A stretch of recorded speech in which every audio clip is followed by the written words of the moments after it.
never slow up, no I don't take shit. I got no love for the fakeness. If you wanna play tough and wanna hate this, I'll always show up.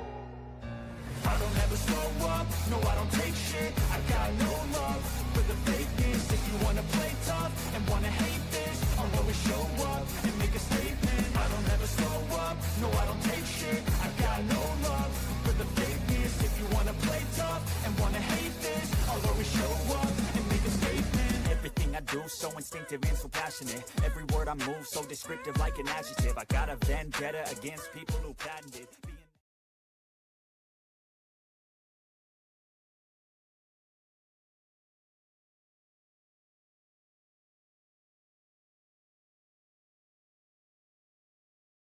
Good afternoon, baseball fans. I'm Ken, and you are here with Yankees, The Ugly Truth. And as you can tell, we do not have an active baseball going on right now. We are in a rain delay. So I figured that I would come on for a little bit of open panel and give folks an opportunity to talk about our Yankees this year, see how we're feeling, what we're thinking.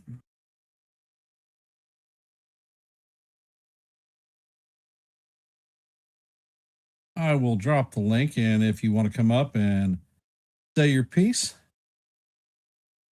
be more than willing to hear you out.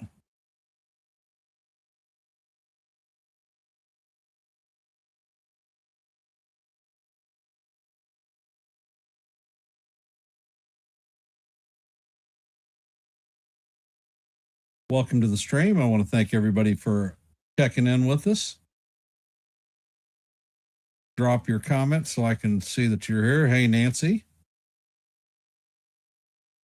Yeah, I'm thinking the rain delay is going to be about 2 hours or so from everything that I'm hearing.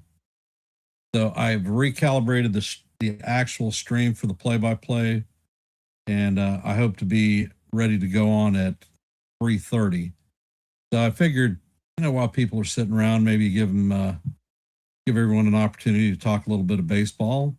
Here's some concerns, things that we're happy about with the team, things that we're not happy about with the team, and possible thoughts of where we can go to possibly remedy. Hey, FJ, welcome to the stream. Nancy. How we feeling today? Here at Virginia Beach, the temperature's dropped about 15 degrees, and it's a little bit windy with some drizzle. As I understand it, we've got pretty good rain in New York. Hence, we're in a rain delay. Anticipate a 2-hour hold time. I have dropped the links. Anyone who wants to come up, go ahead and give a shout out, and let's talk some baseball. I have been working on a lot of shorts lately. Hey, Joseph. And guess what? If the game is on at 4:30, I'll be here calling the game at 4:30.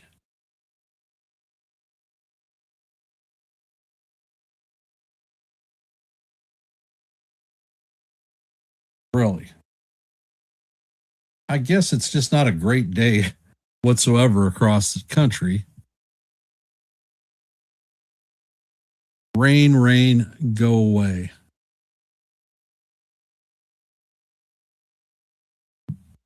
So how are we feeling about our 2026 Yankees? What are some things that you've seen that you like? Other things that you haven't liked?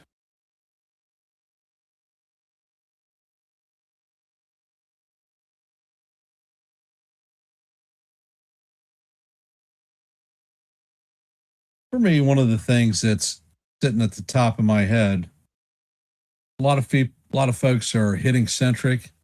For me, I'm a pitcher. I'm pitching centric. And the issues that I'm having is with the back end of our bullpen. How do we get to Bednar with a lead intact?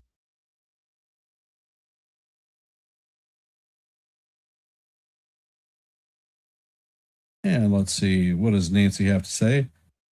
From my perspective, the Yankees have stepped it up since last fall. have shown some good situational hitting and good tenacity. Well, I will not disagree with you on that. They definitely have improved situational hitting.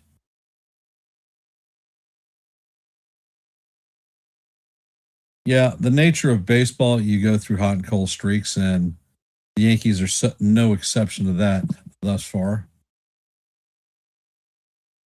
Hey, Sky, welcome to the stream. Let's see, what does Sky have to say?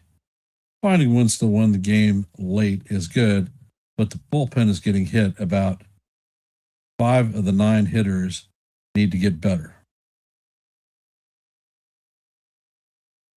And personally, I think that will come. Jose Caballero was one that, everybody was looking at being our shortstop in the interim without Volpe being around. And initially, his hitting was horrendous. But since the Tampa series, he has started to turn the corner. His at-bats are more solid. He's come up with some key hits. When we started 10 days ago, Caballero's batting average was sitting right at 1.25, 125, which is beyond dog shit. And in that 10-day period, he's raised his average from 125 to 232. So we're talking about a 100-point jump. And he's been getting key hits late in good situational practices. And the thing that I love to see about Caballero is him utilizing his speed and stressing pitchers out. It's caused opposing arms to lose focus and has led to good things for the team. Hey, John, the Beagle Dad, welcome to the stream.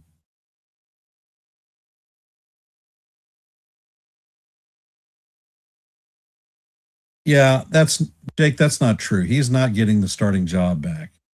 He is going to have to earn it.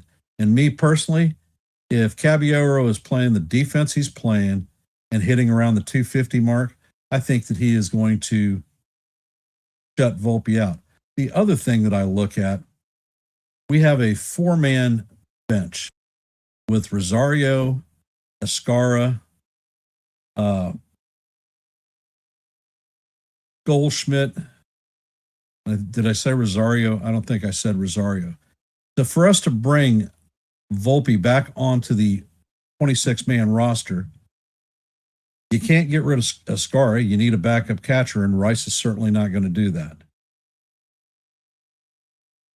Okay. Paul Goldschmidt, we going to dump him? I don't see that one happening either. The only person that you're going to roll off the roster, Rosario? I don't think so. So if Caballero is truly screwing the pooch, then he would be the one. And let's see. Welcome, Jake, John, Robert, and Kaz. Appreciate you all hopping into our stream.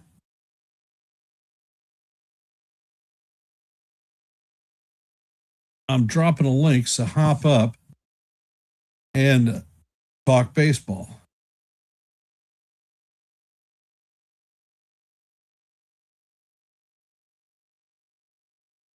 Jake, what I truly think is happening, if Volpe spends,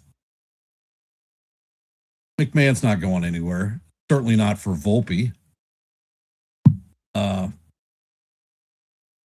What I think is a more likely scenario, because Volpe is going to end up spending 20 days in the minor leagues, the Yankees are going to have another year of control for Volpe. Not that anybody really wants another year of control of Volpe, but what that does is that adds some appeal for somebody who may be needing a middle infielder in a trade scenario. I think that if Volpe comes back and he proves to be healthy, I think the Yankees are going to move him. Hey, Sean, welcome to the stream. Hey, Ken, how you doing? Well, we're in a rain delay, so it is what it is. Yeah. One thing I am kind of impressed I mean, even if it hasn't paid off all the time, is Boone has been a little more gutsy with making moves, like making bench moves at the right time, and even sometimes with the pin. He's not staying with starters or guys out of the pin too long like he was doing last year and previous years.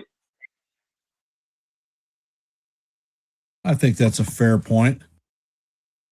I personally think that the analytics department is not as actively involved with on-field decisions, and it seems that we have had a more consistent lineup than we ever had last season. I mean, I don't think we went back-to-back days and actually had the same lineup show up on the field.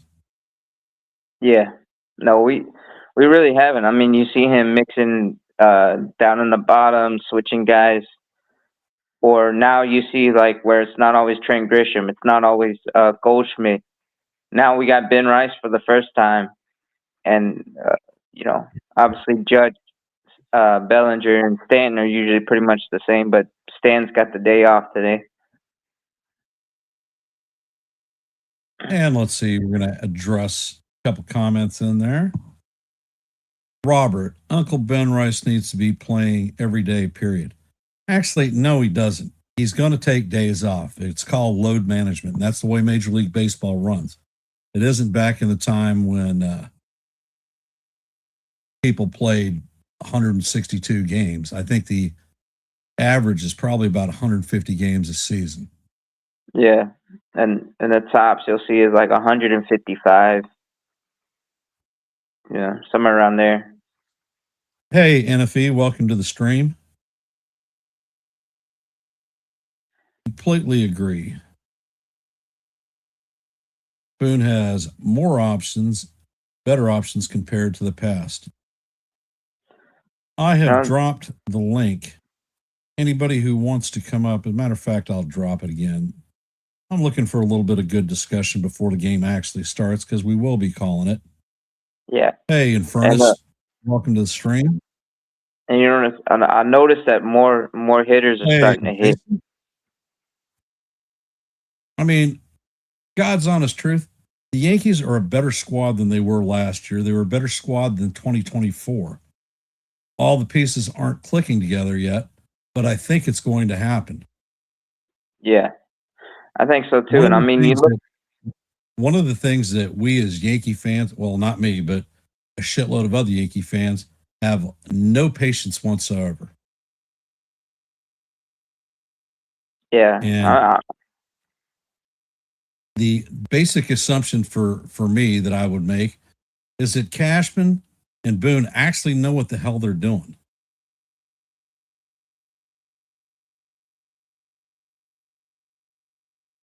Yeah. Boone, Cashman's been in the organization for 40 some odd years. His 40th year this year makes, and then, but he's been the general manager for 26 years. And how long was he assistant GM under Watson and Michaels? All right, Jake. You bring up a point that you feel that the bullpen is fairly weak. Well, there are certainly issues in the bullpen, and there are pivots for remedying that situation. Me personally, I think that there's going to be a nexus when Cole and Rodon come back and we hit the May 1st deadline.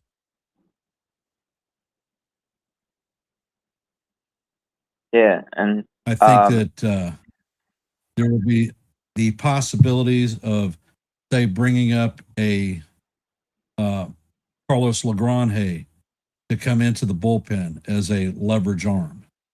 Right now, Camilo Duvall is hit and miss. He's not fantastic. And as a matter of fact, I start to twitch every time I see him come in the eighth inning. Fernando Cruz has not been as effective as he was the first half of last season. And you can tell how his outing is going to go with the first batter. If he can't throw his damn splitter for a strike, then it's going to be a bad day. Right. And I mean, you notice too, Jake Bird had that issue too with, command. His command was like all over the place when he came in. Jake Bird is down to the minor leagues. I Jake know. Bird is down to the minors once again.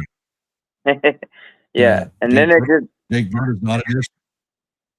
yeah, and today they just traded for a minor league bullpen guy, I believe. Wilmer Sanchez or from the Astros. Okay. We They traded traded for Yeah, they traded Braden Shoemake for a Wimmer or Sanchez from the Astros. He's a minor league right-handed pitcher. Edifi. Jason, do you know about the trade for this bullpen arm? I was at church and then I came in and hopped up. So I hadn't done any reading today. I haven't seen anything. Yeah, they made the announcement like maybe a half an hour ago. Okay. I don't know much about this guy from the Astros, but it said right-handed pitcher and was a minor leaguer. So it was like a minor league trade because Braden Shoemake's a minor league infielder who was probably blocked. So I don't, you know. Well, I suppose we could see.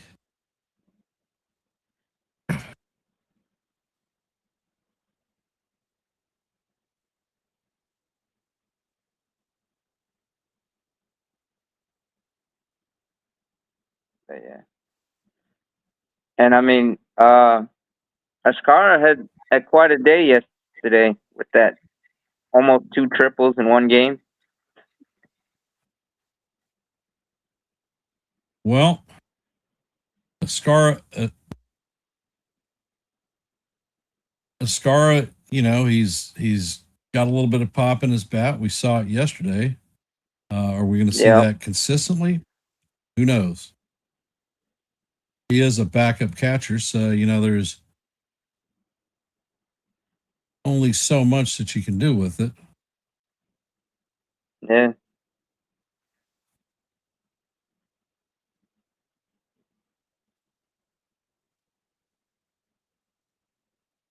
All right.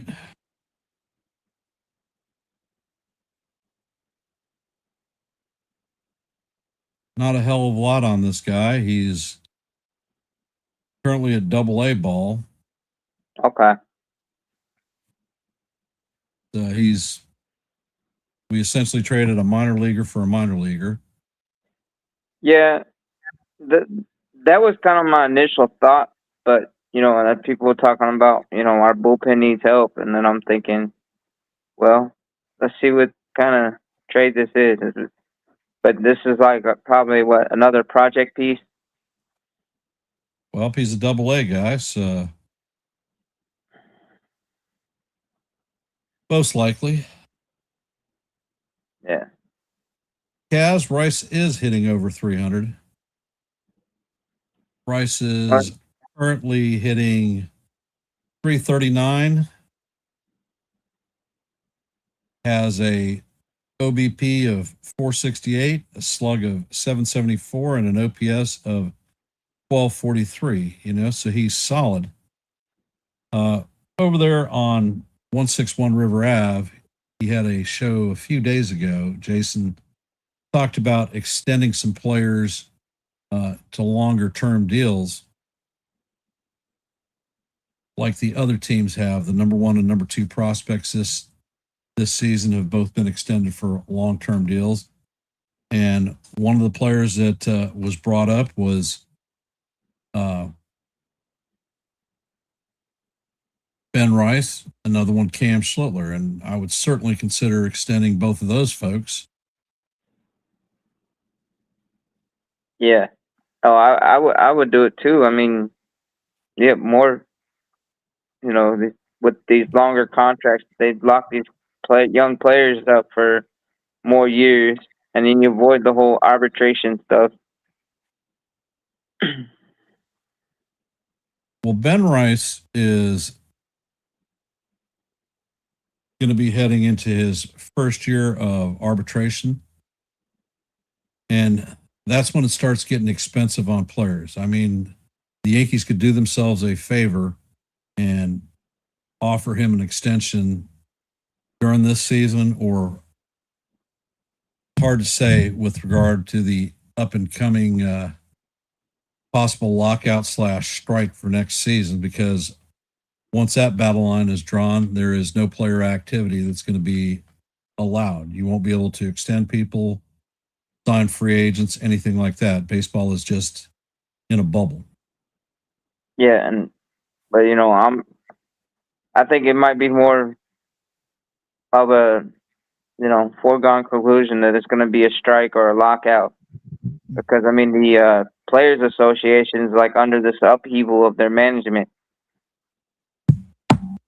Well, the lead negotiator resigned and has got personal crap that's out there and is under investigation by the Southern District of New York for misappropriation of funds with regard to the Major League Baseball Players Association.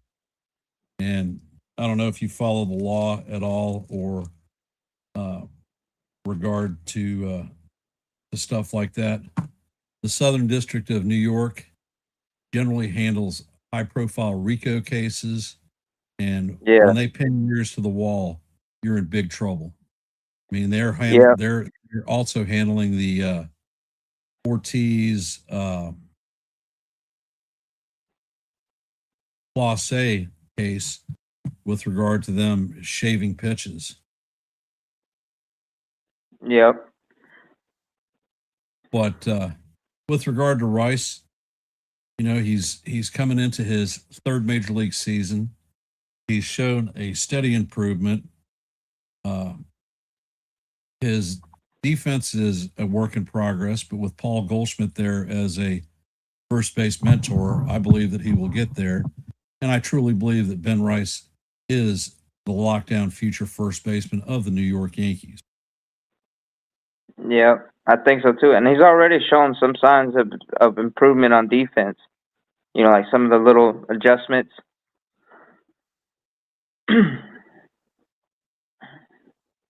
Compared to like last year when he was learning it on the fly. But now he seems to be a lot more steady at the position. And he's still making more adjustments as he goes along, and that's what you want to see as a player. I mean, look at how when he came up partially in 23, part of the season, and he had that big 3-run homer game, and then he fell off the earth hitting wise. But then he's made steady climb up here, and now you're seeing that he's not just a home run guy. He's not a home run or nothing guy. He's an all around, batting average with some pop. He hammers the ball hard, even when he makes outs. They're hard hit balls. Just bad luck sometimes. Beagle Dad, what the hell is banana ball? The Savannah Bananas, it's like the Harlem Globetrotter type basket, but in baseball version. Well, when you say Savannah Banana, I know what you're talking about. Banana ball, I wasn't exactly sure. But that's just like the style of baseball they're playing. But yeah.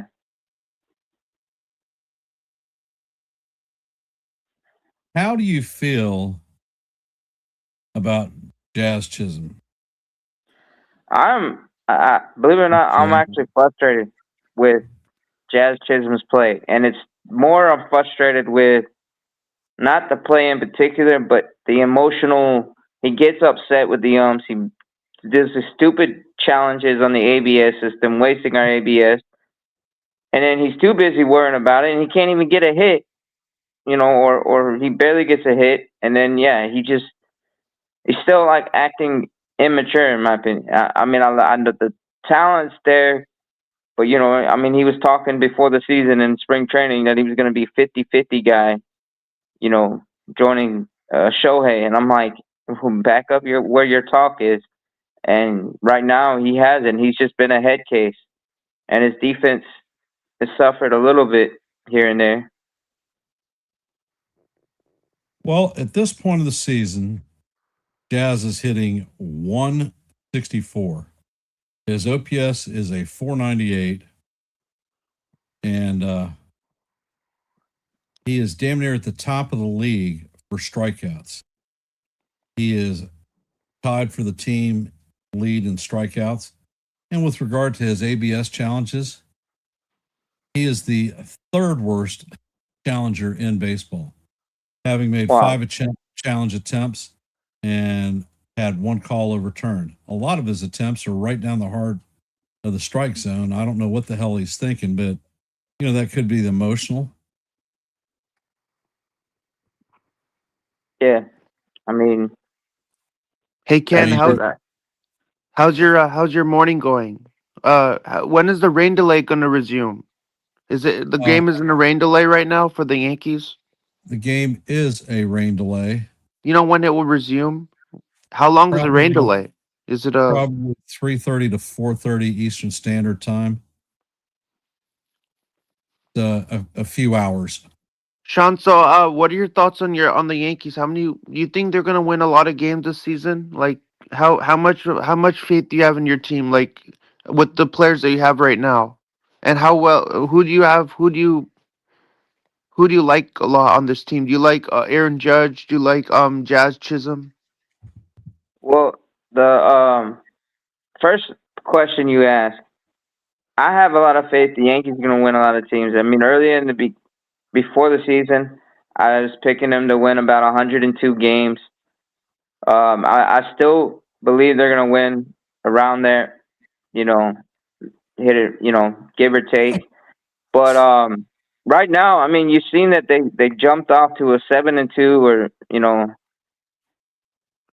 early in the beginning of the season, the first 9 games, even though they weren't clicking on all cylinders offensively, the pitching is definitely there in the starting rotation. And, we got improvement. We got Cole coming back, Rodon coming back, but the team's starting to click more as a team, and they're playing as a team. They're actually incorporating hit and run, which is what I love, the small ball stuff.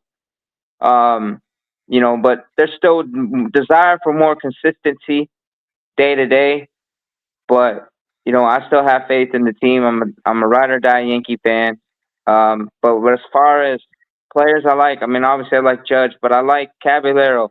I like Bellinger, because Bellinger not only brings that versatile Gold Glove defense in multiple positions, but you see he brings discipline at the plate, and he helps extend the thing, and he provides protection for both Judge and Stanton, which we really didn't have a whole lot before we got Bellinger. And I mean, I'm loving what I see from Ben Rice. There's a lot of other players up and down the roster. I mean, Grisham, even though it's the 22 million, he provides great defense. We really don't have a true leadoff guy, but he does bring something. Even though I wish he would stop doing the 1 pitch, 1 outs to lead off a game. And then we were just talking about Jazz Chisholm. It's frustrating with the emotional challenges on the ABS system, and he gets too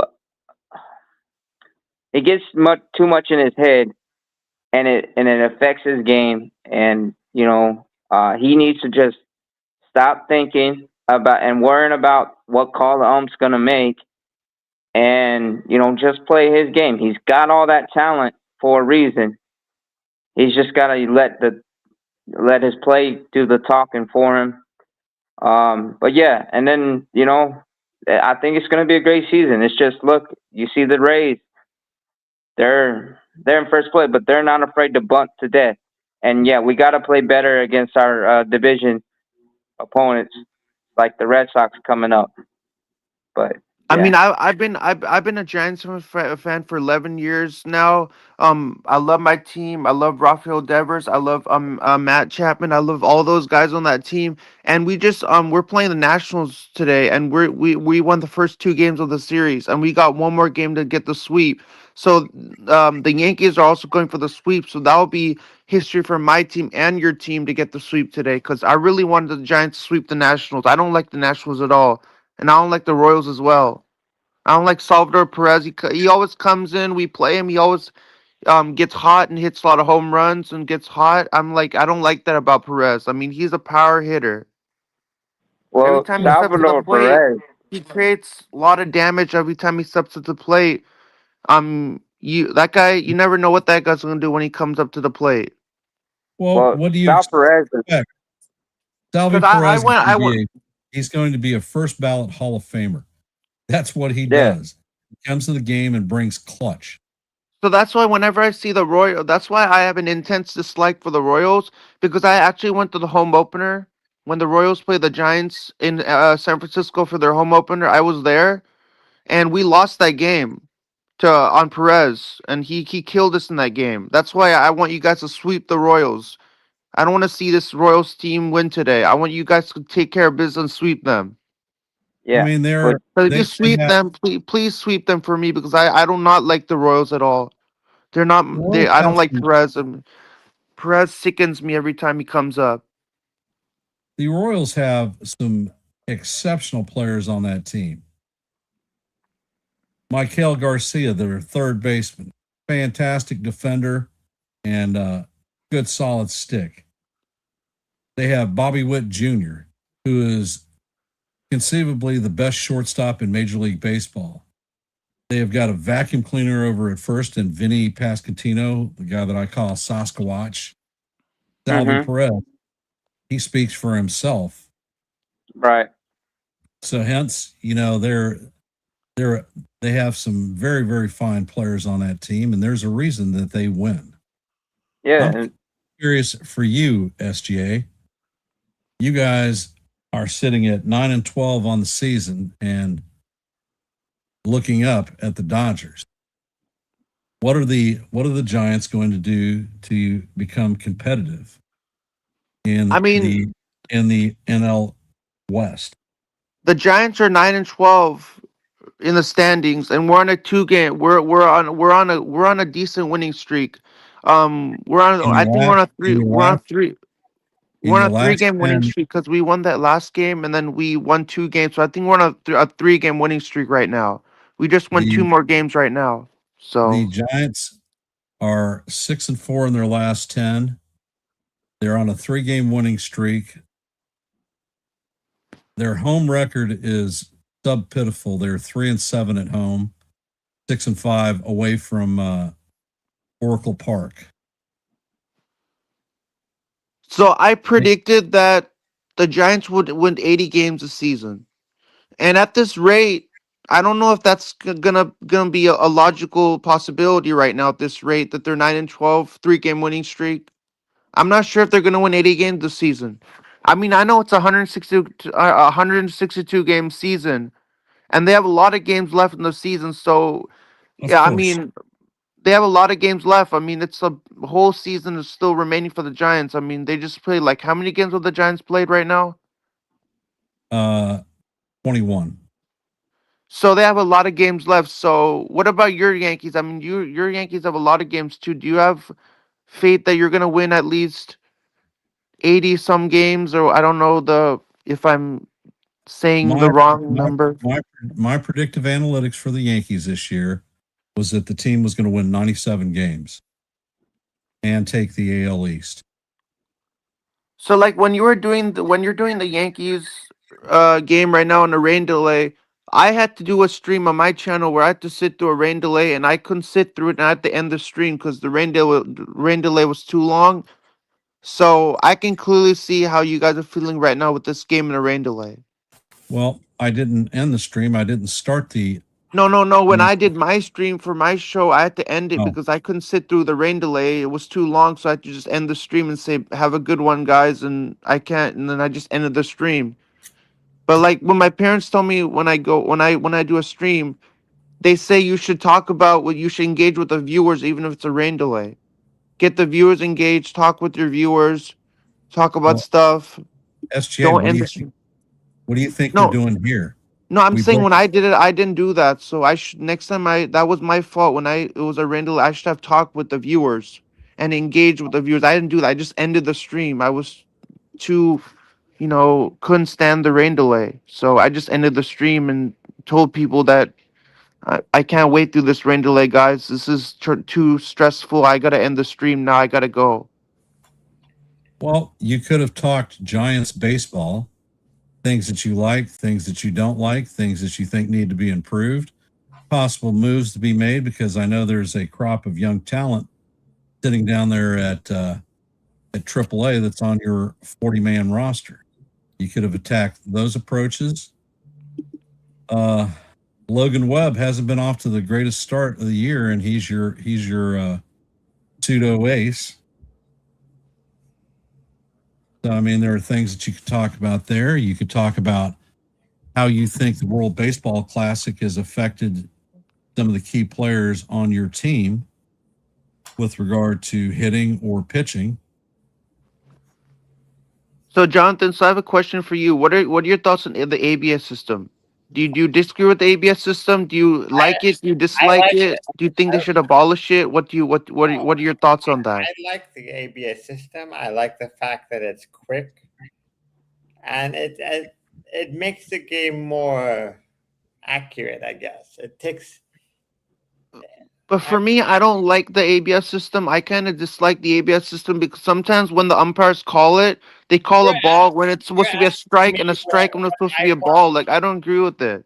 You're It asking me really. what I want, what my opinion is, and then you're not listening, or you're not Okay, giving me a time to talk about okay, it. You're just. okay. I'm sorry. I'll let you finish. I do like the ABS system because it takes out one thing that the fans were against. All these calls in the past, I'm sure you've been part of them. You've seen these. You've seen games, big games, World Series, playoff, implicated games, and everything in between, called by strikes, balls on the corner, or put out plays on the field. And by having some sort of accountability to the umpires, I think it takes it adds to the fan experience basically. And it's not we're seeing they're using technology to their advantage. I Right. think it's a good thing. I think it will. Look, obviously, if they had this technology back in '96, the Yankees would probably not be in the playoff, not have won the World Series because Jeter's, Jeffrey Mayer's home run would probably have been called out. Oh, there's no problem Or about it. It would have been Hey, fan Sean, interference the and all. reason why I don't like the ABS system is that when umpires make a play, they call a ball as a strike and a strike as a ball. They don't they make what, stupid things like that. I don't like the ABS system. I don't like it. what, You guys can like it. I don't like it. It's okay. Honestly, what NBA? you should, That's my opinion. I don't like the ABS system. I think it should be removed. what you should be seeing is a lot of these calls that the umpires are making, they're being overturned, are generally by less than half of an inch. And a ball coming Right. in at 90 miles an hour, your decision making process is less than a second. I think it's showing that the umpires are actually doing a fairly decent job, and hitters aren't as smart as they think they are. Right. I mean, the most I've seen a call get missed is like 2 inches in an And ABS system. these catchers, I tell you what, they damn well know what balls and strikes are, and they are, I believe, at 55% success rate for overturns. Consider that you're getting a pure form of the game with not so many impact changing calls that change the face of the game itself. I've Unlike seen a lot of in the World Baseball Classic, Gerardo Perdomo, when he came up for his last at bat against the USA, he got called out on a freaking pitch that was at least 2 inches down, and there was no ramification. The game just ended. Yep. I mean, I've seen a lot of times when I watch a Giants game on TV, and I've seen a run get waved off because they overlooked at the call and they said that they took the run away off the board, and then that was like, what kind of foolish thing is that? Like, you take the run away off the board because the umpires found the call to be overturned. They took the run away. They removed I the mean, run off the board. That happened last night in the But that, but Diamondbacks. that, but that's so stupid. Like, why would they look? I mean, take the run off the board when they found out that the call was overturned and they took the run away. Well, if well, it's overturned, you're going to give somebody a free run for no reason? But Come but on if now. there's something wrong with it, then they take the run away. You know, they have to give you why they took the run off the board. Maybe there was something that they well, didn't agree with the call and they took the run off the board. They well. they If they there's removed Well, they wiped then the run off. maybe you should say that you would prefer that the umpires give a more definitive explanation. If they're taking it off, it's been reviewed in uh, New York at the Replay Review Center. So there's obviously something that got missed. But like when they take a run off the board, the umpires have to give explanation of what happened. Why did they take it off? Just they can't just take it off for no apparent reason. and they Well, usually like don't. I The just, only time like I you'll just, see a run taken off like, is if it's the third out. like I just said, if the replay review center has deemed a call go opposite and they scored a run prior to that, then they're within their right. They need to do a better job of actually explaining what the situation is. I can agree with that. Yesterday in the Blue Jays Diamondbacks game, a double play was laid in. The ball was flipped to Gerardo Perdomo at second. They went to commercial break. Hey, Charles, welcome to the stream. And it looked like there was 3 outs and the inning was going to be over with. When you came back from commercial break, the Blue Jays were back on the base. They had overturned the call at second, and Gallen ended up throwing an additional 12 pitches, which knocked him out of the game. They scored a run, and the explanation wasn't there. You just showed back up on screen, and runners were there. And it's like, what the hell happened? Then 5 minutes more into the broadcast, they showed Jerry had, I think he still held the bag, but replay review official said he didn't. Can I make a comment about a game that's currently going on, and it's a minor league game? In Somerset. What if you've been following the last couple of days what George Lombard has been doing in Somerset? He's been really on a firing streak. His batting average is up to 388. So And that's good. That's good. yeah. He is someone that I think this year has a very small chance and at least either being a September call up, or if they make the playoffs, they might add him to the roster just to tag along with the team. What I suspect is going to happen is if Lombard Jr.'s trajectory keeps projecting it as it is, by the All-Star break, he will be promoted to AAA Scranton. Yes, yeah. I think he will end the year in AAA at a minimum, but there is a small chance if the Yankees need infield help that he could be called up.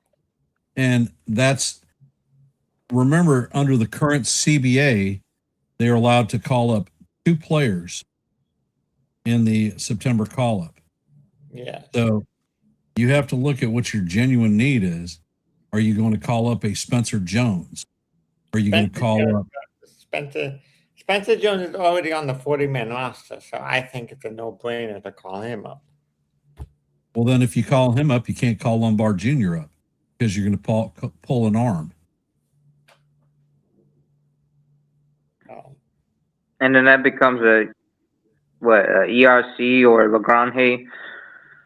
Yeah, if I were to guess now, as of now, I would guess ERC, Lagrange, and Spencer Jones find their way on the September call-up roster, and that also includes making some moves to the current 26-man. I suspect that if things don't turn Sean, around in the back end of the Yankee bullpen, you will see Lagrange up at the major leagues in the May time frame. I think Okay. so. Wow. the reason Yeah. the reason I really like the MLB The Show video games a lot because you can play as all the teams. You can play as the Double A affiliate Somerset Patriots. You could play as the River Cats. Well, that's I'm assuming younger. We are And you older. can play as all the minor league teams in the video game. So if you play as the River Cats in Sacramento, it looks like you're actually playing in their ballpark.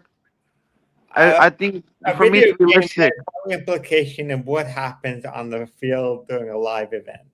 but it looks realistic.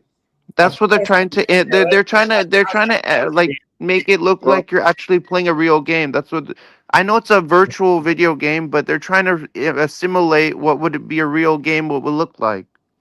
But that doesn't interpret to real world. Like if you play as a right. giant, like in I in a MLB The understand Show, if you play as the Giants, the San Francisco Giants, it looks so realistic. Oracle Park looks so like it looks like you're playing an Oracle in the game. Like when I'm hitting, they called it introducing all the batters to the plate. That I don't know. Oracle and MLB is just I don't know why it looks so real to me. I don't know what is real Okay, about well, that, but I play the here- game. here's That's the why. question for you. You could hit a 97-mile-an-hour fastball in MLB 26, the show. Oh. If you were in the actual batter's box, could you physically hit a 96-mile-an-hour fastball? I couldn't, but like I'm saying, but Okay, like all right. That's the end of the discussion right there. If you can't do it in real life, the video game is enhancing it for you. That's not really reality. That's a game. But like that's why all these like all these things in all these stadiums they have all these like virtual reality where you step up and you hit a ball, you hit a ball and something, and they're trying to do all these virtual reality games where like it looks real, It's all like VR, to get you to buy things. like That's VR headsets. Like Right. people use VR virtual reality headsets, Oculus headset, all these things they wear, But that's hitting a marketing ball. and sales. That's not reality. That's marketing and sales to push a product to get people to buy it. But I feel like a real People baseball that are- player when I'm playing the game on PlayStation. I feel like I feel like I'm a real. I feel like I'm a real baseball player when I'm playing the game. When I play the game. Well, if you painted No. me red, stuck a Dalmatian on my shoulder, everything is double now. I'm gonna mute your mic because that's where it seems to be coming from. Actually, it's not him.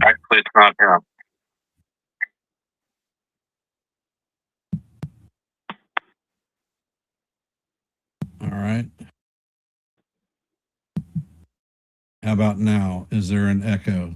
Was that on my end? Was it on my mic or was it on somebody else's mic? I think it's on Sean's mic. Check.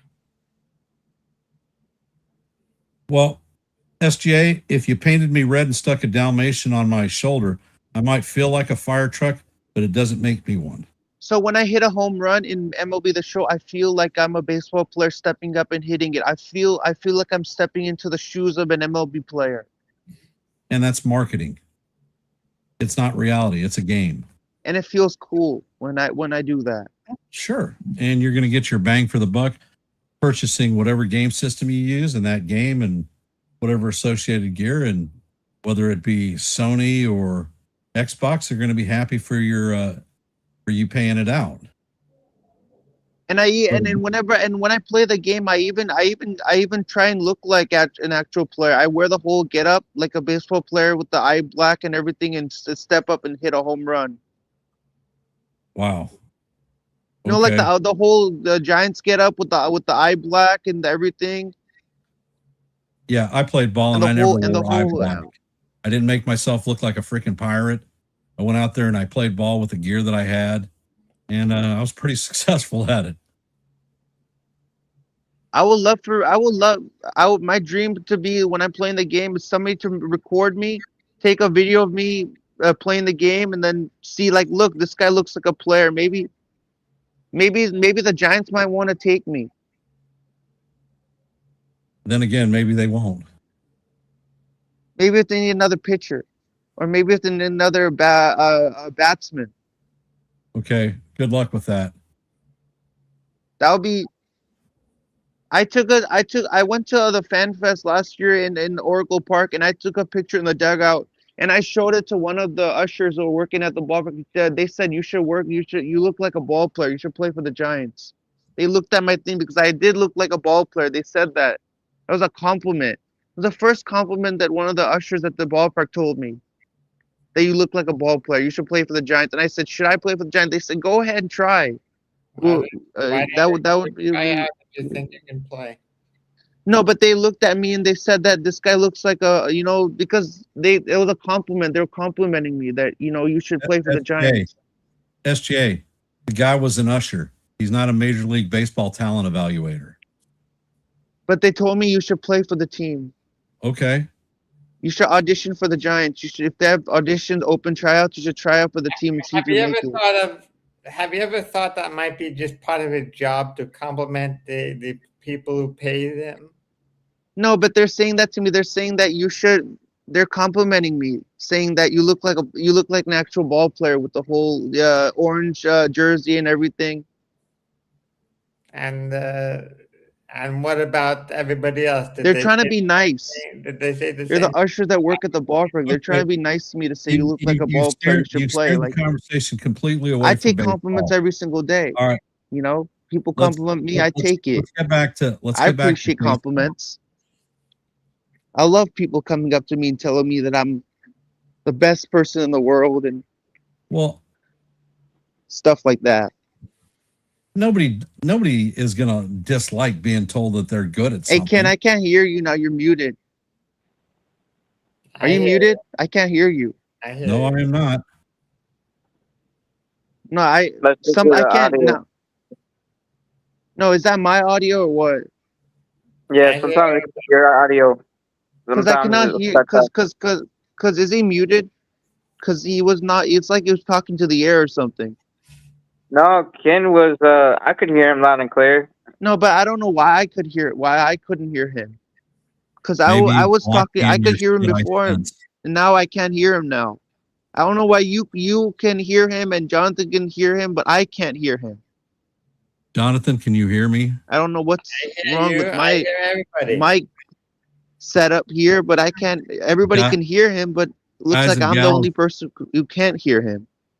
Okay, guys and gals, can you hear me fine in the stream? I don't know. Yeah. Should I just in the chat? Should I leave the stream and come back? Yeah, if that's gonna fix the problem. Because I don't know.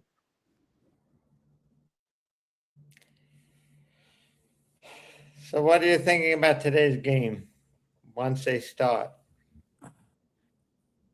I think that Weathers will hold his own. The question that I have, and I dropped that in the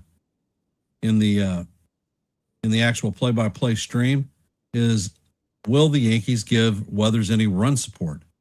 This kid has gotten bubkiss from us all season long.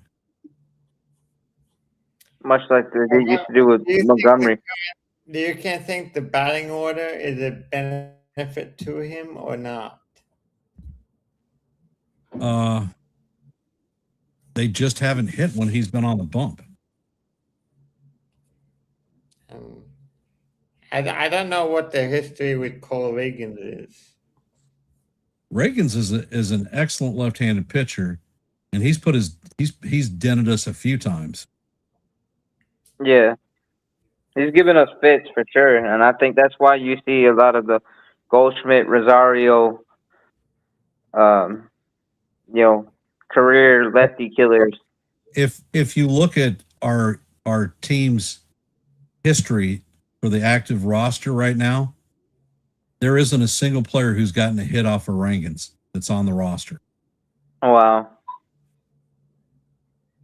That includes Goldschmidt, Rosario, and Grichuk, Judge, Stanton. Nobody has gotten a hit off of it. The most successful hitter against Rangans has been McMahon, and he has 3 walks and no hits. Wow. And he's not in the lineup. McMahon is in the lineup. He's hitting 9th. Oh, he is? Okay. Maybe I for some reason I saw Rosario. Thought I saw Chisholm in there, but Nope. Rosario is playing second base, and Jazz is on the bench today. Did you read anything about the minor trade they made this morning? They talked about it when we hopped into the stream. The pitcher is a double-A pitcher, so it's of no true impact, and we traded Brandon Shoemate. I don't know if he was on the 40-man or not. I'm not sure. I don't think he was on the 40-man. He was at one point, but I think they DFA'd him, and that's why they traded him. Shoemate didn't have a clear path to the major leagues whatsoever with the horses that we have down in minor leagues set to come up. Yeah. I just hope he doesn't kill us when he goes up with the effort. Look at Oswaldo Peraza. That guy put a dent in us for the Angels, and he couldn't hit water if he was in a boat when he was in the Yankees. Yeah. Apparently, he made some off-season adjustments to it. Well, do you think that's because the Yankees make the adjustment? When the Yankees have these players, they don't make the right adjustments, or they want them to play a certain way that makes the player uncomfortable, and then when they leave the Yankees, they adjust to what they feel comfortable with, and then they improve their game? Or do you think it's just something about the Yankees? I don't know. I mean, with Peraza, he got part of it. He fell in the yo-yo trap, where they would bring him up, but don't really play him, bring him back down. He would hit and then, tear the ball off the cover in the minors. But for whatever reason, he could not make that jump to the major leagues. Well, 2 years ago, he was a third-grade prospect, number 3 prospect. Yeah. I mean, one year he ended up replacing Torres at shortstop for the postseason push. I think it was 22 or something. But then he got beat out by Volpe, the spring training, battle, and then he just couldn't adjust back then. After that, yeah, I think that battle destroyed his image in the Yankees' eyes, because after he lost that battle in spring training, Peraza was really never given another big chance with the Yankees. Well, my personal opinion, nothing more than a personal opinion, is I thought that we brought Volpe up too soon. Yes. Did not have ample time to develop.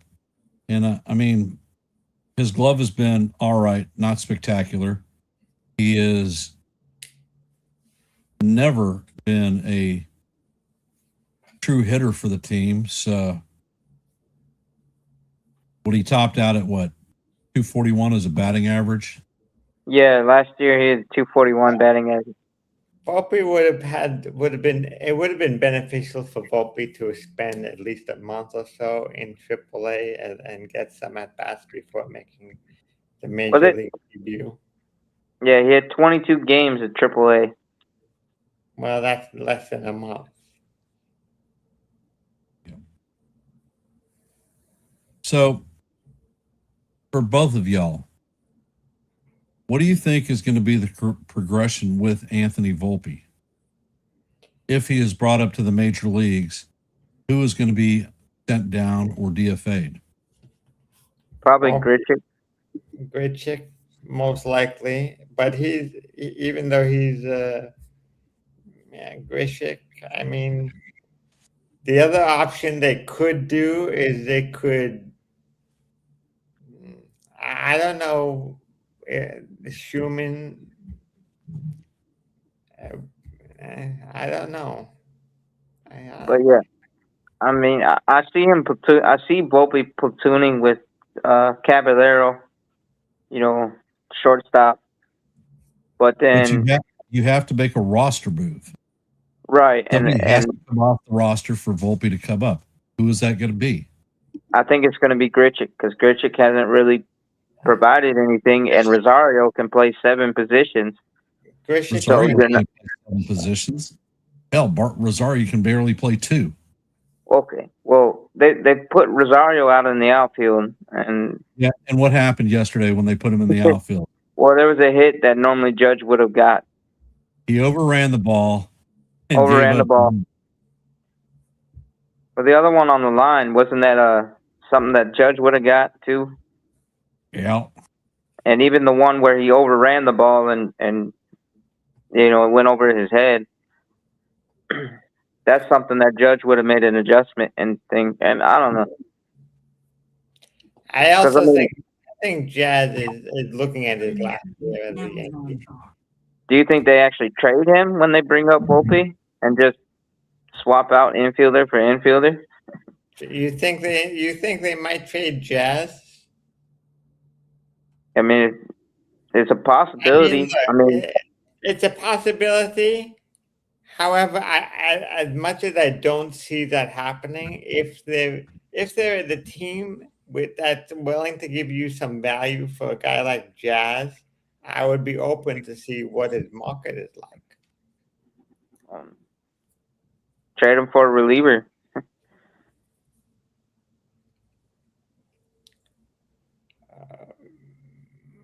But I mean, I don't know, honestly. because I mean, Rosario's been a consistent hitter though for now. But how long is that flashbang going to work?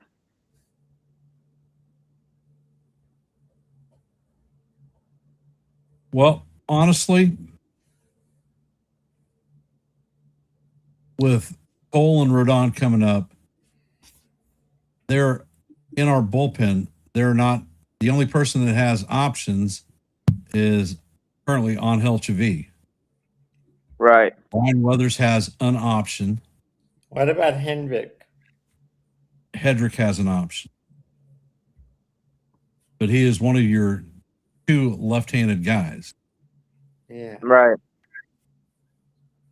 Do you think they move on from Yarbrough or Blackburn and put Weathers or Hill in the pen? They might put Yarbrough in the bullpen, and Yarbrough is in the bullpen. Well, yeah, I don't know. I really don't know what they would do. Yeah. Because I do not see them moving. I think Warren is staying. Schlittler is staying. Well, Hill is the big question mark. Fried, I definitely see Fried, Schlittler, and Warren in the rotation. That's a no-brainer. Hill is the one that I don't know.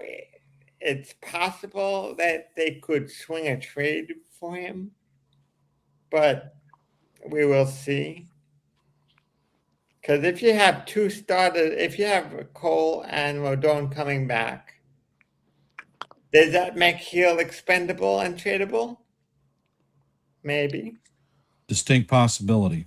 Sean, so I have a question for you. So I know the Reds. I know the Yankees aren't they playing the Red? Aren't the Giants? No, aren't the Yankees playing the Red Sox for a 3-game series?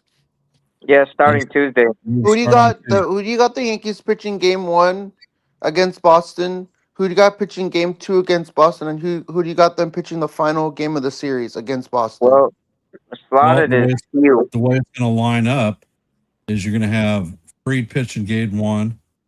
You're going to have Slitler pitch in game 2, and you'll end up having He'll pitch game 3. Okay. I thought Hugh would be the first game, but I mean that works too either way. The other Well, thing later in the look, year, I they see can that's going to be very different. I'm guessing that eventually, not immediately, but Lagrange and Elmer Rodriguez Cruz are going to be called up, and I think when they're called up, there's going to be a bunch of roster moves. Well, I think the Yankees are going to have to swing some trades, Yes. or they'll end up DFAing a crap load of people. Yeah. I mean- well, it wouldn't surprise me if a guy like maybe a guy like Yarbrough can be traded for something if they want to go that route. Me personally, I think Cam Slitler is going to end up in the bullpen. You think so? Well, if you look at it, Cam pitched 120 innings last season between the minor leagues and the major leagues. That was 50 plus innings more than he'd ever pitched in his career. The trajectory, if he makes 33 starts and averages 6 innings for the season, he will be at 186 pitches. That puts him another 50 innings pitched over his red line. That's how you break people. We did that with Nestor Cortez, and he has never recovered from that. Clark But Schmidt, same thing. Then we do that with Sebi too. That one of the first 2 years before Sebi Yeah. started getting hurt. So, do you want to risk your workhorse, or give him some time in the bullpen, stabilize the back end? He's capable of pitching 2 innings. So you put Slitler in the 7th and the 8th. You got Bednar in the 9th. All of a sudden, you're pitching a 6-inning game. Look, I wouldn't be against that, and this is why. When you have Cole and Rodon coming back, you also want to ease them into a rotation, not have them go 6 to 7 innings immediately. So I could see that when both of them come back, but I think Rodon will. It won't surprise me if Rodon will come back in the next 10 days. I think he's coming back by the end of this month. Yeah, So- or end of the May of the last. Okay, let's put it this way. When Rodon comes back, let's just say it's 10 days from now. What is your move to get him back on the roster? For Cole or for Rodon? Only Rodon. The first move Shabby goes down to the minor leagues. to be. Yeah. Shabili goes down to the minor leagues, and then either Cam or one of them goes to the pin to solidify the back end of the pin. Hey, Joe, welcome to the stream. Yeah, I've said for the last 2 years. I think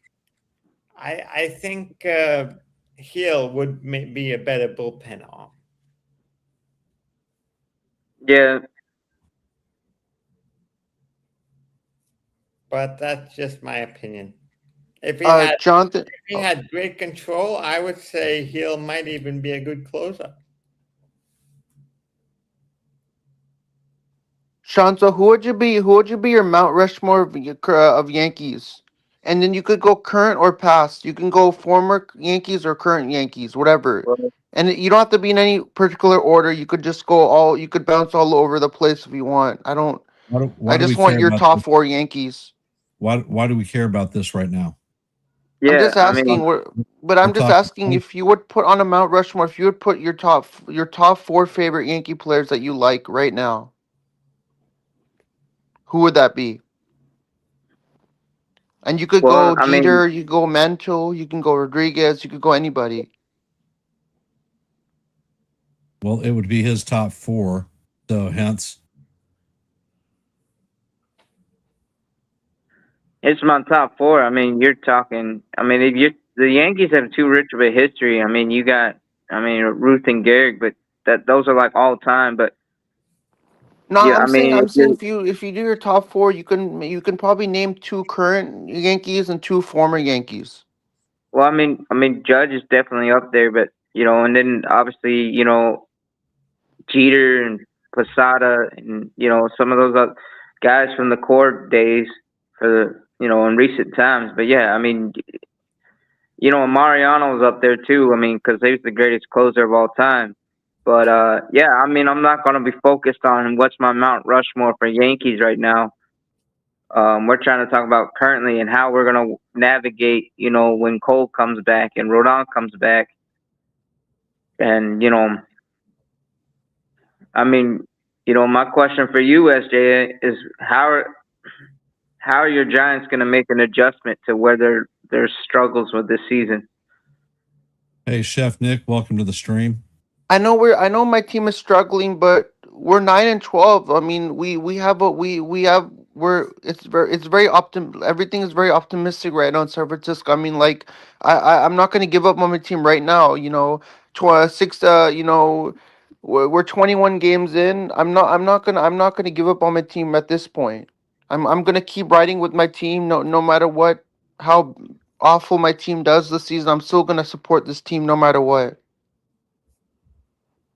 I'm not that one of those bandwagon fans who once one team is doing bad, then they leave their team and they go support another team. I don't do that.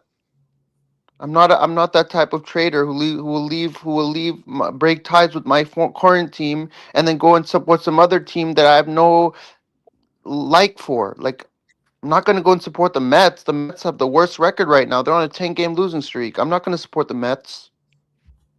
The Mets are Yeah, going to lose like 20 games in a row. They're already like awful right now. 10 losses in a row for the Mets. Mets are one of the most horrid franchises ever. I mean, they're not good at all. I'm not going to support them. If I got to support if the Giants are doing bad and I got to support a good team, I'm going to support the Yankees because the Yankees are doing so good right now. So I'm going to be supporting the Yankees if the Giants fall down and start doing miserably. Well, Because your that would Yankees be are good. I mean, I don't like the Yankees, but the Aaron Judge is the only player I like of the Yankees. Because he went to he's a Barrier kid. He's a Barrier kid. So he's the only player I like on New York. I All the other players I don't really care for.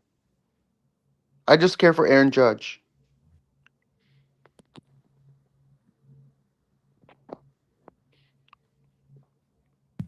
okay. Thank you. I mean, if I was you and I was looking at your teams are hitting 237 against you guys. Your team ERA is 4.19. Uh,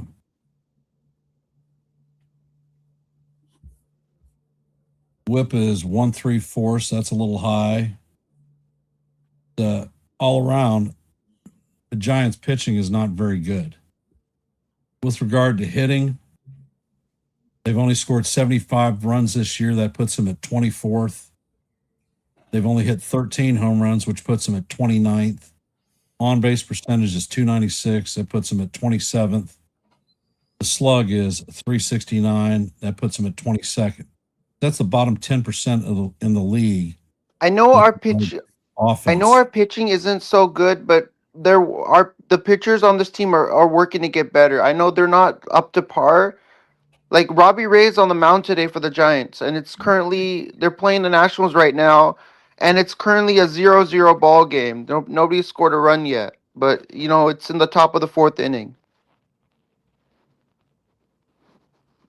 Yeah. And I mean, the Giants have already won the series already. So if we Yeah, but lose this third game, they're playing an extremely bad team that they've won the so I'm series. saying if the Giants have already won the first 2 games of the series, so if they lose against the Nationals today, it's not going to really hurt them that much because the Giants have already won the series 2 out of 3. So this is like a rubber match. Giants win this, they get the sweep. So I mean, they've already won the series already. So really doesn't matter if they lose this game or win this game. It doesn't matter because Giants have already took the series 2 out of 3 In our from the Nationals. current scoreboard, in the bottom of the 5th, the Rays and the Pirates are locked up at 2. In the top of the 5th, the Giants and the Nationals are locked up at 0s. Top of the 5th, the Guardians are hammering the Orioles 5-0. In the bottom of the 4th, the Mariners are beating the Brewers 3-0. In the top of the 4th, the Astros have a 1-0 lead on the Cardinals. In the bottom of the 3rd, the Twins are leading the Reds 3-0. Bottom of the 3rd, the Cubs and Mets are locked up at donuts. And you have the Dodgers and the Rockies warming up. That's the active scoreboard for right now. Sean, so like when you look at the when the Yankees game starts, who do you got scoring the first home run of the game for the Yankees? You got Aaron Judge knocking it out of the park. You I got don't think there's going to Stanton be a knocking home it run out. today. I don't think there's going to be a home run today. No, but like who, like if the Giants, if the Yankees do get a home run, who do you think is going to score it? You think it's going to be I who do you just think's said, going to I knock don't it think out? there's going to be a Yankee to score a home run today. It's rainy, shitty conditions. Plus, they're facing a left-hander who kills us. Right. I mean, if we score any runs, it's going to be via small ball. I don't think it's going to be a whole lot of home runs. And you know what? I'm all for small ball. All right, SGA, I'm going to drop you down. I've got 5 people up here. It's a little bit too many. Thanks for Okay. coming on board. Appreciate I'll see you next time on the open panel. I really appreciate it. Yes, sir. Have a great day. Hi, Chef.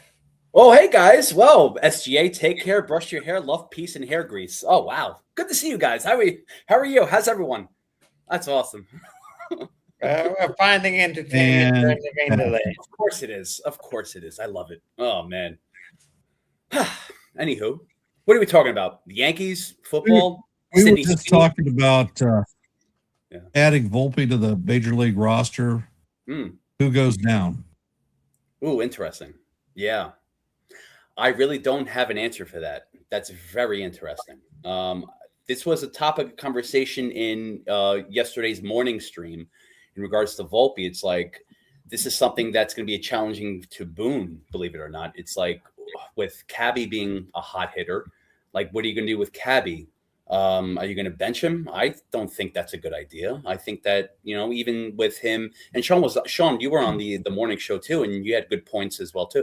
But like, with that, it's like, look, if Cabby is a hot hitter and Volpe's coming up, like, again, it's like, I don't know. And then people are like, Cabby is not an everyday player. Then why have that mindset? Is it like healthy to have that mindset where it's like, Cabby's not an everyday player, but he's doing good. So then that's an excuse for Volpe to come up to overtake his spot. I don't know. I mean, let me just finish this point. I definitely want to get your points with that as well, too, guys. But look, I think a good, healthy thing with the Yankees is, maybe if I'm wrong, call me out. This is pretty much an excuse. It's like, yeah, sure, Ahmed Rosario is doing good. He's hot. Cabby's doing good. He's hot, but they're not everyday players. Why not change that mindset? Why not change that mindset where it's like they could be everyday players? Why not change that mindset? They can train and work hard to be everyday players where they can change the tune for the Yankees. Is that a wrong thing to do? I mean, is it just a safe, comfortable bet to be like, that's it. We're bench players. We're role players, supporting cast, and that's it.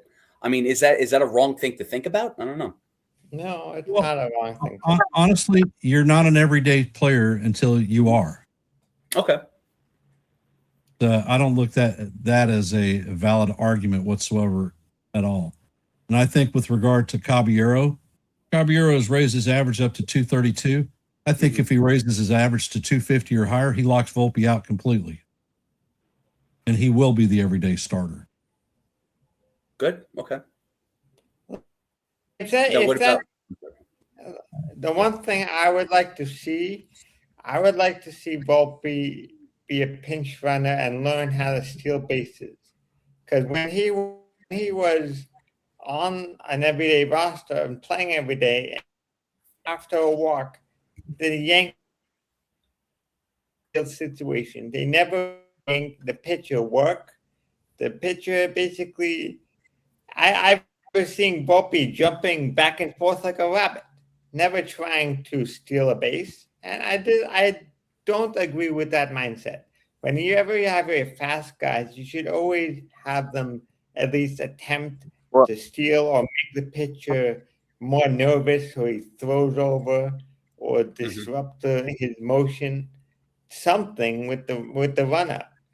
Volpe would just stand there jumping back and forth. Right. Well, Volpe, when he first came up, he was stealing with it was like he just was stealing bases, and wreaking havoc on the base paths with the opposing pitchers. And then all of a sudden, he became this cautious runner. And that's what he needs to go back to. He needs to be the guy who can steal bases, make the pitcher nervous during the windup, and make him use his speed to his advantage. That's the one thing he didn't do last year. He needs to get back to it. Yeah. I think for you to answer the question, the first thing you need to consider, is Volpe a long-term solution for the Yankees in the infield at all? Are you going to migrate him to be the second baseman? I honestly think the Yankees have so much infield in the minor leagues and coming up that I think eventually they will move on from Volpe if he did not significantly improve his game. Yeah. I think someone in the minors will overtake him. As I said earlier, George Lombard is already showing glances of signs he can hit, he can field. He has he's a better fielder than Volpe. I won't be surprised if Lombard is the future shortstop or even at third base. Yeah. Well, that was going to be my next question is with JT brings up an interesting point. We might have to sacrifice Volpe to the baseball gods in exchange for another dynasty. He has a good point. Yeah. JT has a good point. Look what happened to Brian Taylor. Me personally, with the current configuration that we have, I'm making a concerted effort to move Jazz. Jazz is not going to return to the Yankees next year. His antics, me personally, I think that Jazz is a clubhouse cancer. His bullshit is ridiculous. Yep, same here. He does not play for the team. He plays for himself. I just assume move him. I don't care for a damn bag of chips.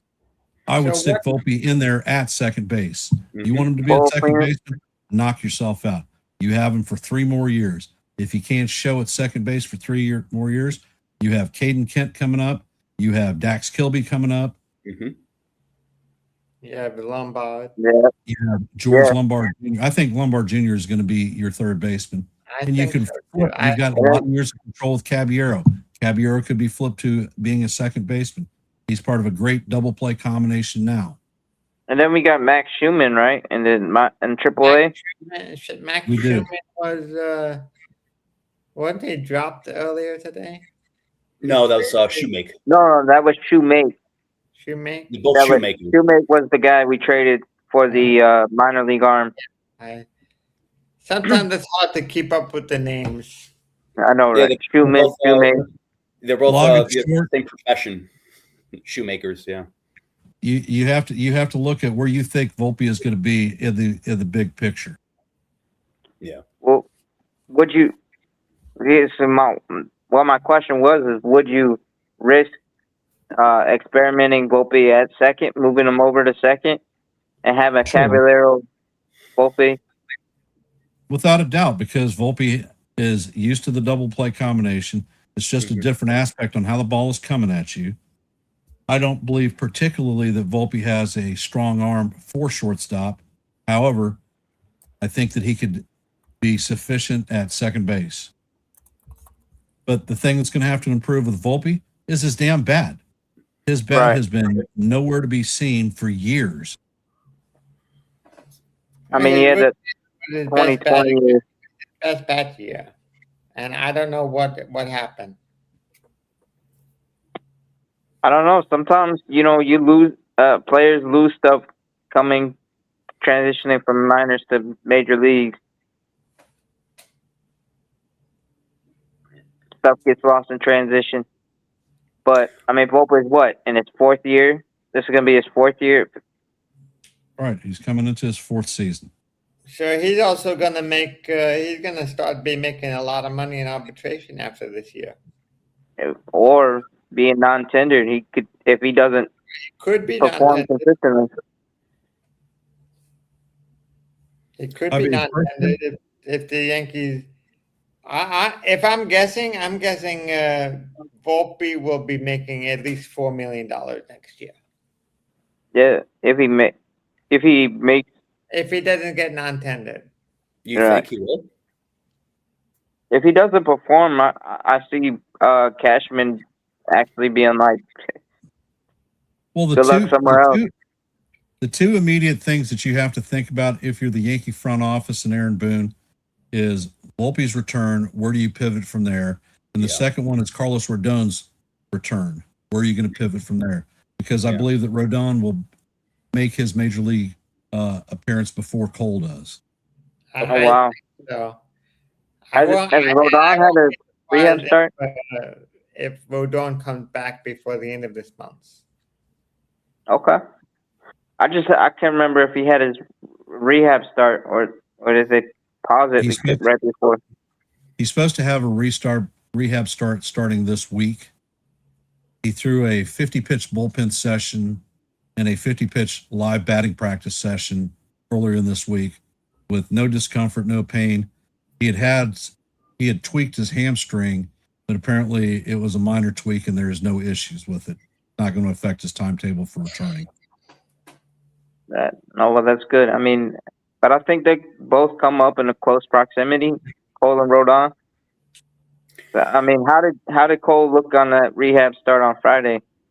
Did you look at my short? He looked pretty good. I sure did. I saw the short, and I saw the with finish line, but I didn't see with my own eye. Well, I had his strikeouts in that short. I had his taken PRP run at first base. And what I didn't show is he turned and fired a ball to third base. His fielding is on point. His velocity for his four-seamer maintained 96 miles an hour or higher. So he is there. It's just a question of location. Yeah. And his knuckle curveball had movement on it from what I can see. Oh, it's just fine tuning. He pitched 44 pitches in his opener. Atypically, they try to bounce him 7 to 10 pitches his next outing. His next outing should happen this week, whether it's at Somerset or Scranton. They're not taking him out of New York because you saw him in the dugout yesterday. Right. I anticipate that his pitch count will be probably close to 55 pitches. You're looking at, I think, to get him back in the major leagues, six rehab starts. Okay.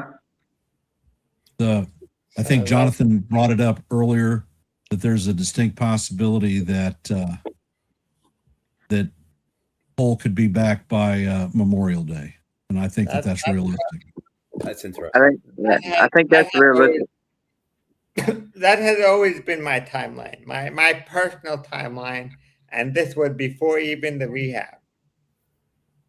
Well, he made major league starts during spring training. He had 2 of them. So hence. So I got a question for you guys too in regards to Cole and Rodon.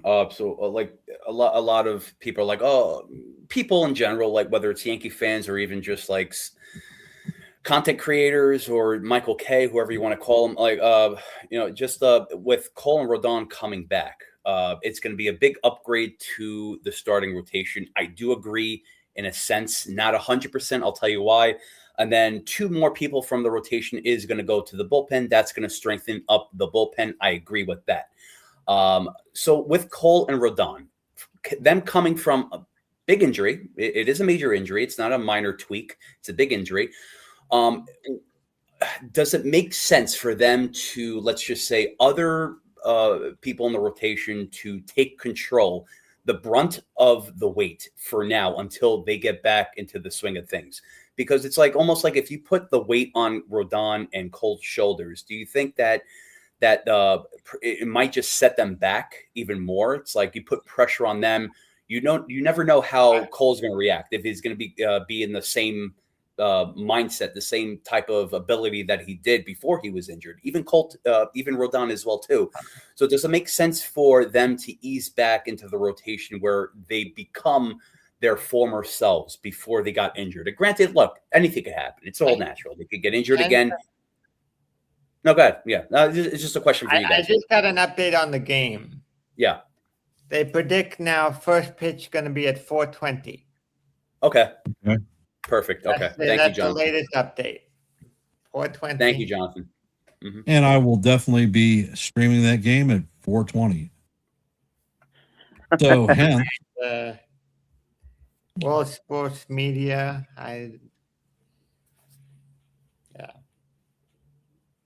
me personally, I think that Cole is a beast. He wants to be fed. He's not going to want people to take it easy on him. He's going to want to get out there and get it done. Good. I love that. Mm-hmm. I love that attitude. Yeah. And I mean, I think, honestly, if you look at Cole is a student of pitching. This guy has been in his entirety been sitting down, providing mentorship and coaching for the younger pitchers that are up in the rotation, including Ryan Weathers. I think that Garrett is going to sit there and say, "Feed me." yeah, I also think he's going to be fine with the way he's a workhorse and his work ethic on and off the mound. I think he'll be fine, but also, I mean, it's a good thing we got Max Fried when we did, last off season. Because Max Fried, he's another ace, and he can, carry as Cole gets going too, ramps up, and then you got a killer 1-2 or 1A 1B punch with Cole and Fried. What you have is what could conceivably be the top rotation in baseball. And I don't give a damn about the Dodgers because most of those jackasses are hurt one way or another. We're coming off playing clean. My only concern with Fried is blisters. Yeah. When he got the blisters last year, he went through a 6-7 game stretch where he was freaking just horrible.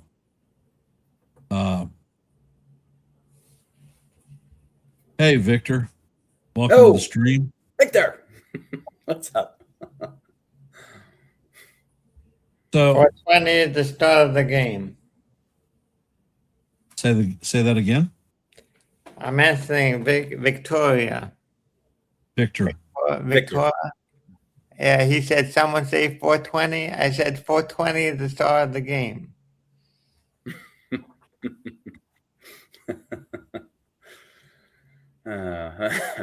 Well, a lot of people are going to be watching it psychedelically. Well, the important thing is that we get a game in, take the opportunity, maybe get the sweep. I'd like to see the Yankees dent Rangans up a little bit since he has been a pain in our butt for the last 2-3 years. Yeah, I mean, does the long rain delay like this affect your starters? I mean, sometimes I know that they may So change them out or whatever. so long as they haven't started their big warm up process. You don't want to get them spun up for game time and then have them set. That's when it affects them. And they knew this rain delay was coming in advance, so I don't think they even started. They're probably starting already right now. Yeah. They have about an hour to get ready. I just want to bring up too, like when it first came up, who do we bring down? Because this is what I want to know too. Who do we bring down in regards to if Volpe comes up? So you have, let's just say, I gave my spiel. I'm not going to say it again, but you have, let's just say Ahmed. I like to call him Ahmed Rosario. He comes up. He's doing well. He's hot hitting. Cabby's hot hitting. But again, obviously, they're not everyday players. Okay. So Volpe comes up. He's ready. He proves himself. Of course, that's a process. Volpe has to prove himself. He has to prove that he can hit. Average-wise, home run, RBIs, or just be healthy 100%, whatever the case is. So fine, he's ready to come up. Who do you send down? Who has options? Who has enough options to I think, doesn't McMahon have an option? send down McMahon? No. Ooh, I don't know. McMahon doesn't have an option. No, Who loves he's it? under a contract. He's under Okay, he's second under a contract. and he would be a straight DFA. He'd be The a way straight he DFA. solidified- Ooh, So long as the way he solidified the third base position on the team, he's not going anywhere. yeah, I know. McMahon is up Little for his hope. defense. Whatever he gives you offensively is a bonus.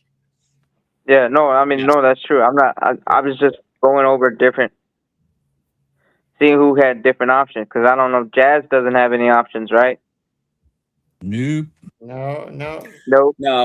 No options. I mean, the only option is the trade or DFA, right? A straight DFA. Yeah. Like I said, in my opinion, I'm moving Jazz. Yeah. I'm No, not that's- retaining him. Oh, Ken, I'm with you. We should have a party if Jazz gets moved. You and me. We'll have a party. I'll bring So you you're to getting the a second Actually, we're not going to retain him. He is not going to be a Yankee in Jazz 2027, is- 2028. Yeah, I agree. It's Regardless done. of what happens this year, Jazz will not be on the team next year if And there is he a won't. season. And That's Yeah. one thing we're not talking about. There might not even be a season next year. right. True too. There you go. And the world might end next year too. You just never know. Anything could happen. Right? With what's going on with the world, Right, Jonathan? I mean, you never know, right? no baseball will be might not be the worst of it, but Yeah, right. it definitely will hurt everybody's mindset if there is no baseball. All right, we're going to give a quick scoreboard review. Yeah. Currently, the Pirates are dinging up the Rays 5-2 in the top of the sixth. The Nationals have hopped out to a 3-0 lead in the bottom of the sixth on the Giants. Guardians have Orioles scored 4 runs in the top of the fifth. Going to the top of the sixth, the Guardians have a 6-4 lead on the Orioles. Going to the top of the sixth, the Marlins are leading the Brewers 3-0. Top of the fifth, the Astros and the Cardinals are locked up at 1 apiece. In the top of the fifth, the Mets and the Cubbies are locked up at donuts. Heading into the fifth, the Twins have a 3-1 lead on the Reds. Heading to the bottom of the first, the Rockies and the Dodgers are at donuts, and that's your active scoreboard at this time. So back to baseball talk.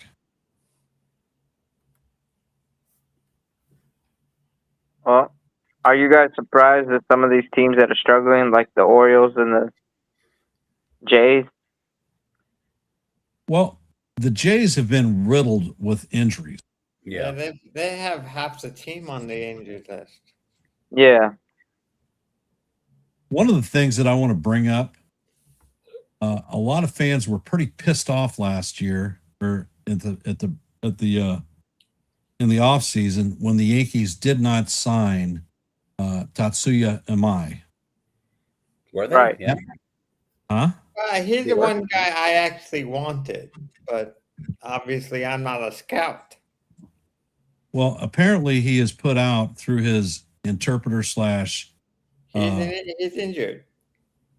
He is injured, but he has said that he cannot adapt to the food in America.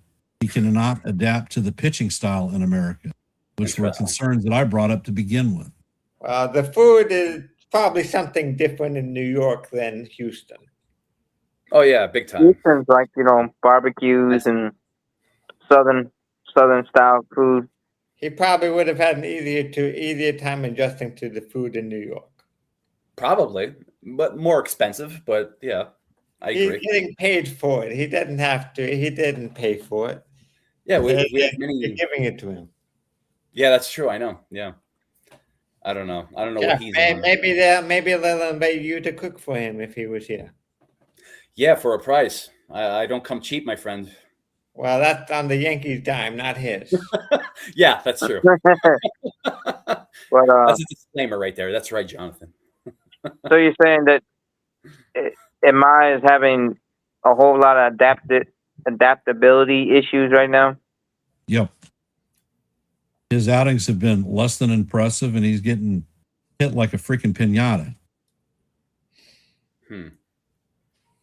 What's his Proof contract? positive that if you throw 100 miles an hour and it has no movement, major league hitters will tattoo it.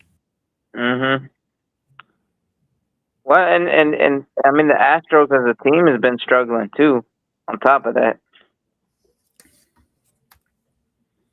Was there an incident where Altuve got upset at a player, or someone got upset at Altuve because he was like just lazy with a ground ball out?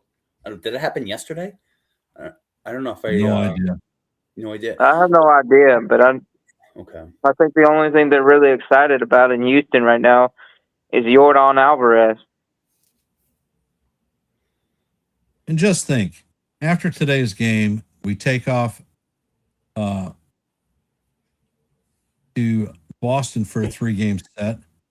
Then we roll straight into Houston for 3, and then follow up in Arlington against the Rangers for 3. That's going to be a tough road trip for us. Oh, yeah.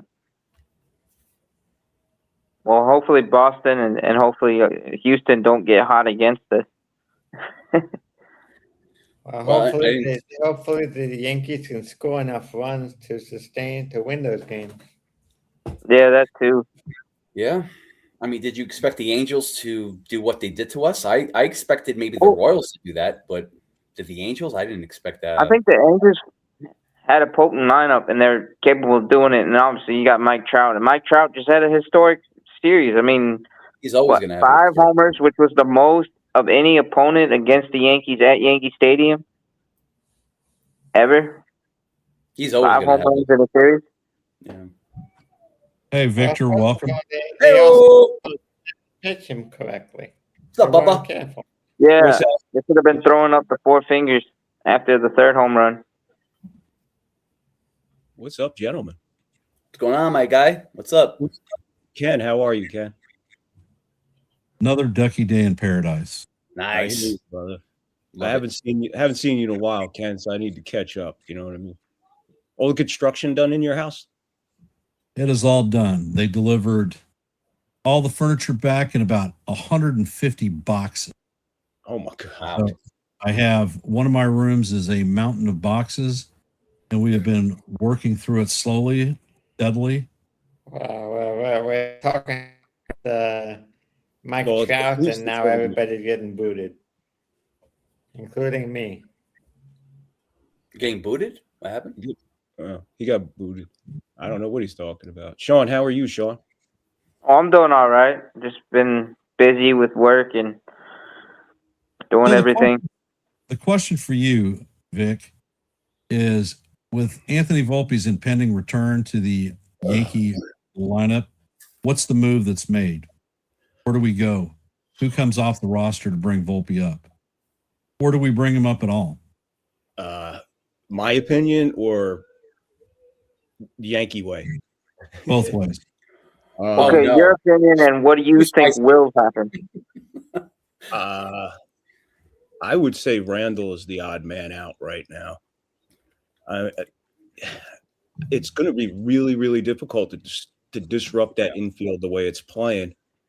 And I don't know why everybody is screaming for Volpe to come back. I'm not saying you guys, but throughout guys I've been watching, everybody, when Volpe comes, I'm like, what do you talk about when Volpe comes back? He just isn't going to walk in and take it over. And how long do we know after the rehab do you bring him up? I mean, there's again, here we are another season, and again, all of a sudden, Volpe is still part of the conversation, and I don't think he should be any part of the conversation right now. I mean, let this team play. Let this team play the way they, I'm rooting for Cabby. Rosario is an immense part of this team in so many different ways. Now, we saw him misplay a ball in the outfield, but let's be honest. When was the last time there was a guy he was in the outfield? Was he buying hot dogs when he was watching a game? I mean, seriously. Or you put on him in a 15-something game? No, you can't put that on him. But that's the move that Boone put himself in, and it just leads us back to the same thing. What will the Yankees do? I think the Yankees, they'll bring Volpe up, and I think they'll do something. Unfortunately, I think they're going to do something with McMahon. That's what I think the Yankees would do. My opinion, I'd give Randall a break somehow. Do something that he's odd man out as far as the way I look at it. There's another guy that fans have been clamoring for the Yankees to bring back up Dominguez as well. Again, where are you putting him? And again, if you're going to put him anywhere, Randall's that's what I'm saying. But in a lot of channels, you're not going to do anything with Judge. You're not going to do anything with Bellinger. Yep. And people could yell and scream all they want about Grisham, but Grisham's my center fielder. Grisham is my leadoff guy. When you start bouncing guys in and out, again, the lineup. Again, I'm looking at the lineup today. Ben Rice leading off. What are we doing? They're playing. You're leading a lefty off against the lefty. All right. Last time we did this, he benched Rice and let off Goldschmidt. Mm-hmm. And we're all sitting here going, yeah, Goldschmidt, yeah, he's Maury Will. Yeah, he's Maury, well, he's Ricky Henderson. He's a perfect leadoff guy. Goldschmidt, yeah, he's going to get off the bases. He's going to turn singles into doubles, doubles into triples. Yeah, come on, what are we doing? If you want to do anything with this lineup and juggle it around a leadoff, is it Rosario or Cabby one of the odd men out? Just put him up there. Base stealer, speed, gets on. Another. They've done Rosario one time, but Caballero, they've kept him in the bottom of the. I mean, leading Rice off, leading Goldschmidt off. I mean, what are we doing? And again, everything comes back to Boone. We could put whoever we want on the field, man. We could have an all-star team out there. It all comes down to him. And he's already proven, 20-something games in? Same stuff. Nothing changes with Boone. And nothing's going to change, unfortunately. Victor, good to see you as always. Thank you. I have good points on that. I just want to piggyback off that. Boone, we can have another conversation with that. That's, I had many things and many ways and sayings about Boone. But yeah, with Dominguez, I only want Jones, Dominguez, or anyone in the minors that comes up if they're going to play every day. I wouldn't want Jason Dominguez to come up just to warm up the toilet seats in the clubhouse for other people if they want to use the bathroom. I don't want that. I want him to play every day. It just does not make sense. I know people are screaming for that. That's great. They want change. They want this. They want Schumann because, the only thing with Schumann I agree with is he could play pretty much almost every position. I get it. As far as, Volpe, again, the hidden joke with Volpe is take all the time in the world you need to come back. That's a joke, but it's also sort of real in a sense where it's like, you know what? I would rather want an 100% healthy Volpe than a 75.99% unhealthy Volpe to come back where you rush him up. There's no reason for that. So I would give Volpe one more chance, one more year or so to prove himself. And of course, he can't take a roster spot, especially a hot hitting Cabby or Ahmed Rosario. And again, there's no reason for Ahmed Rosario or Caballero, whatever his name is, to be an everyday player. They can be an everyday player. There's no reason for them not to be. That's just an excuse that everyone said in the offseason. You can change that mentality just like that. So I would love to see that. Prove us wrong. There you go. Prove us wrong on the field, as I always say. As far as Grichuk, yeah, people also say that like he was late to the game, signed late. Okay, but again, did he prove himself to be on the roster? Just like that, to take up a roster spot. Yeah, sure, he's great against certain positions with pitchers. I get that. That's fine, but it's going to run its course with that too. So I don't know. There's just a lot for Boone to manage when that time comes up, and I don't know. I just don't know. I don't know if he's going to be in a good position with that, or he can drop the ball. So right now it's on the fence with what's going to happen. So he'll drop the ball. And then right on your point too, these guys are starters on every other team in the league. These guys are everyday ball players. Yes. Cabby, Rosero, they're everyday ball players no matter what team they're on. Unfortunately, the Yankees constructed this roster not to supplement a guy like McMahon in the lineup, to supplement a guy like Wells or JC. The roster is not built that way. You look back on the 98 team, I believe it was Chad Curtis was the lowest batting average on the team, and I think it was 268 if I'm not mistaken. So the Yankees could live with Chad Curtis out there because he hung around 268 or whatever. Look at the roster around him. It was built okay. This roster is not for a 170, 212, 220 hitter at third who's got the glove of a Hoover. Mm-hmm.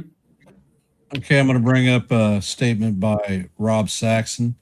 Just my opinion. My starting lineup has Dominguez and Rosario in it. I believe the two can hit 150 to 170 hits in a season, and he'd be batting Judge third. For me, Dominguez is definitely not there. Mm-hmm. Judge hitting third is something that I've talked about for a year. You hitting him in the 2-hole, you end up buying 30 extra at-bats a season. Quantifiably, is it worth it? I don't think so.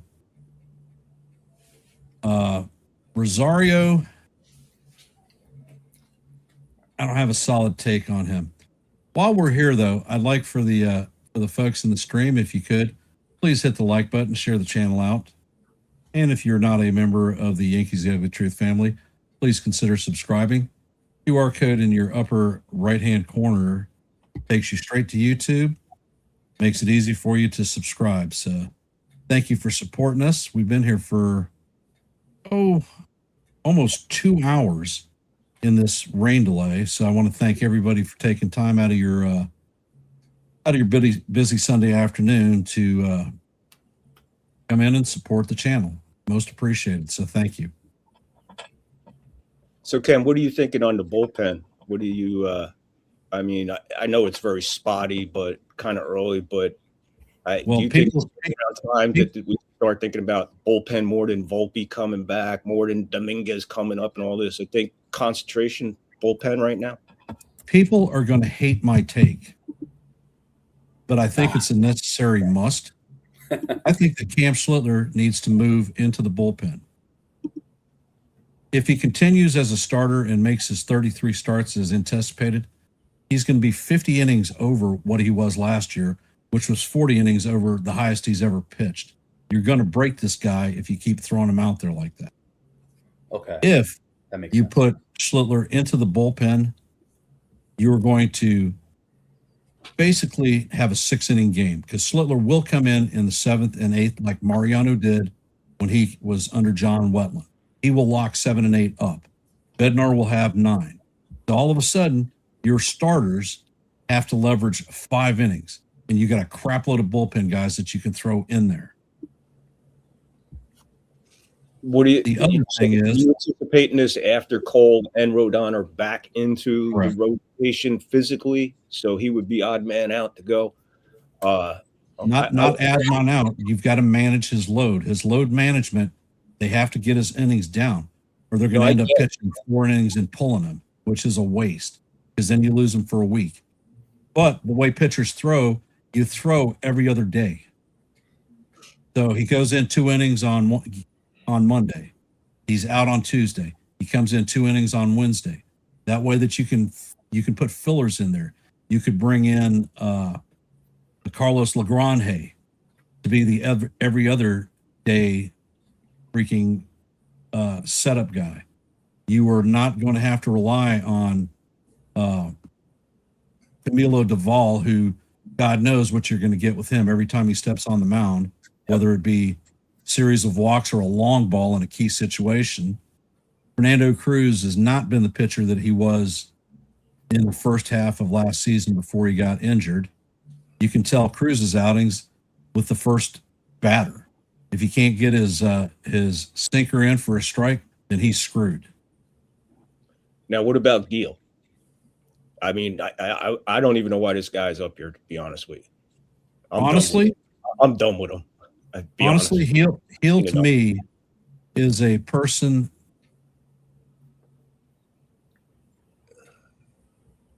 that is probably on the blocks. He would have to be, no? Interesting. Yeah. I mean, you can send him down to the minor leagues, but for what point? His highest value is probably now. There are a lot of teams out there that are hurting for pitching. You can get a quantifiable thing back for him. He's good value, but not for us. So, Ken, ideally, what would you want in a Gil trade? If you made a trade right now, what would you want for Gil? Honestly, what I would do is I would go straight to the St. Louis Cardinals. I would trade Gil to them because they need pitching. I want one of their top 3 catching prospects. 2 of them are in the top 100 in the major leagues. Both of them, one of them hits right-handed exclusively. The other one is a switch hitter.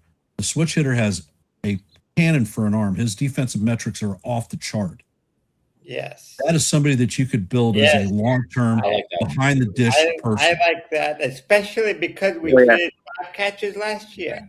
We need to replenish our catching. That's the point, is we have depleted our catching depth. We have none. And they talk about bringing one of these right-handed catchers up. And if you look at their numbers, they're freaking horrible. Yeah. So you want to rebuild a dynasty? You rebuild up the middle. You've got to get solid catcher, good rotation, second short, center fielder. And in my vision, the way that I see the Yankees, there is no chance in hell that Grisham comes back next year. No. I think your starting center fielder is going to be Spencer Jones. Good. Yes, I thought if Grisham wasn't back with the team, I thought Jones would be up with the team. Yeah, makes sense. I think it'll backfire. I think the QO was a big mistake. Now, I like Grisham, but I think it's all going to backfire because we don't even know if we're playing baseball next year. Well, I think at some point we will be. It may not be a full season. It might be an abbreviated season. Yep, and it's going to be a lot of financial moves that are going to have to be made before that happens, depending on the outcome. I mean, what happens? God's honest truth. I don't give a shit about the salary cap or the salary floor. I say that you just limit contract lengths, 5 years max. Yeah, I agree with that. That will fix everything with regard to money and finances. And in addition to a 5-year contract, I would reduce the amount of arbitration to maybe 3 or 4 years instead of 6. The other thing that I would recommend is expanding the roster to 28 players, twice the 26 that we have. So 26 throughout for the whole for the regular season, 28-man roster, bring 2 up or 4 up at September call-ups, and then when it comes time for your and then 32 in September.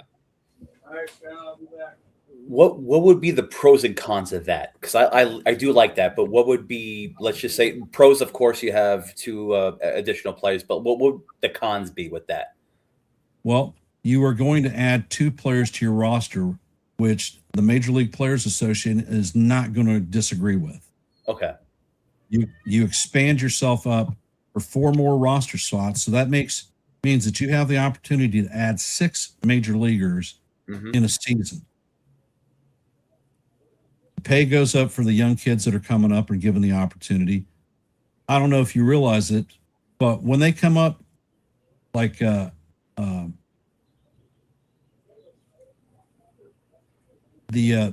shortstop or the third baseman that kicked our ass against the Angels, Peraza. Peraza.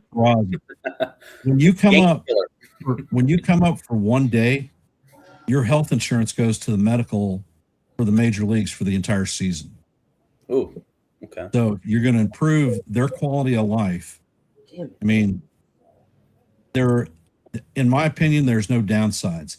It gives you more flexibility on your major league roster. Sure, the owners are going to end up paying out a little bit more.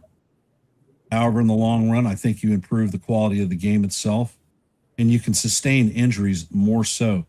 Like the Yankees, we have a boatload of prospects that are sitting foundering right now. If you expand the roster, you'll get a couple of those guys up. If they can't perform at the major league level, they're out of there next round. I agree.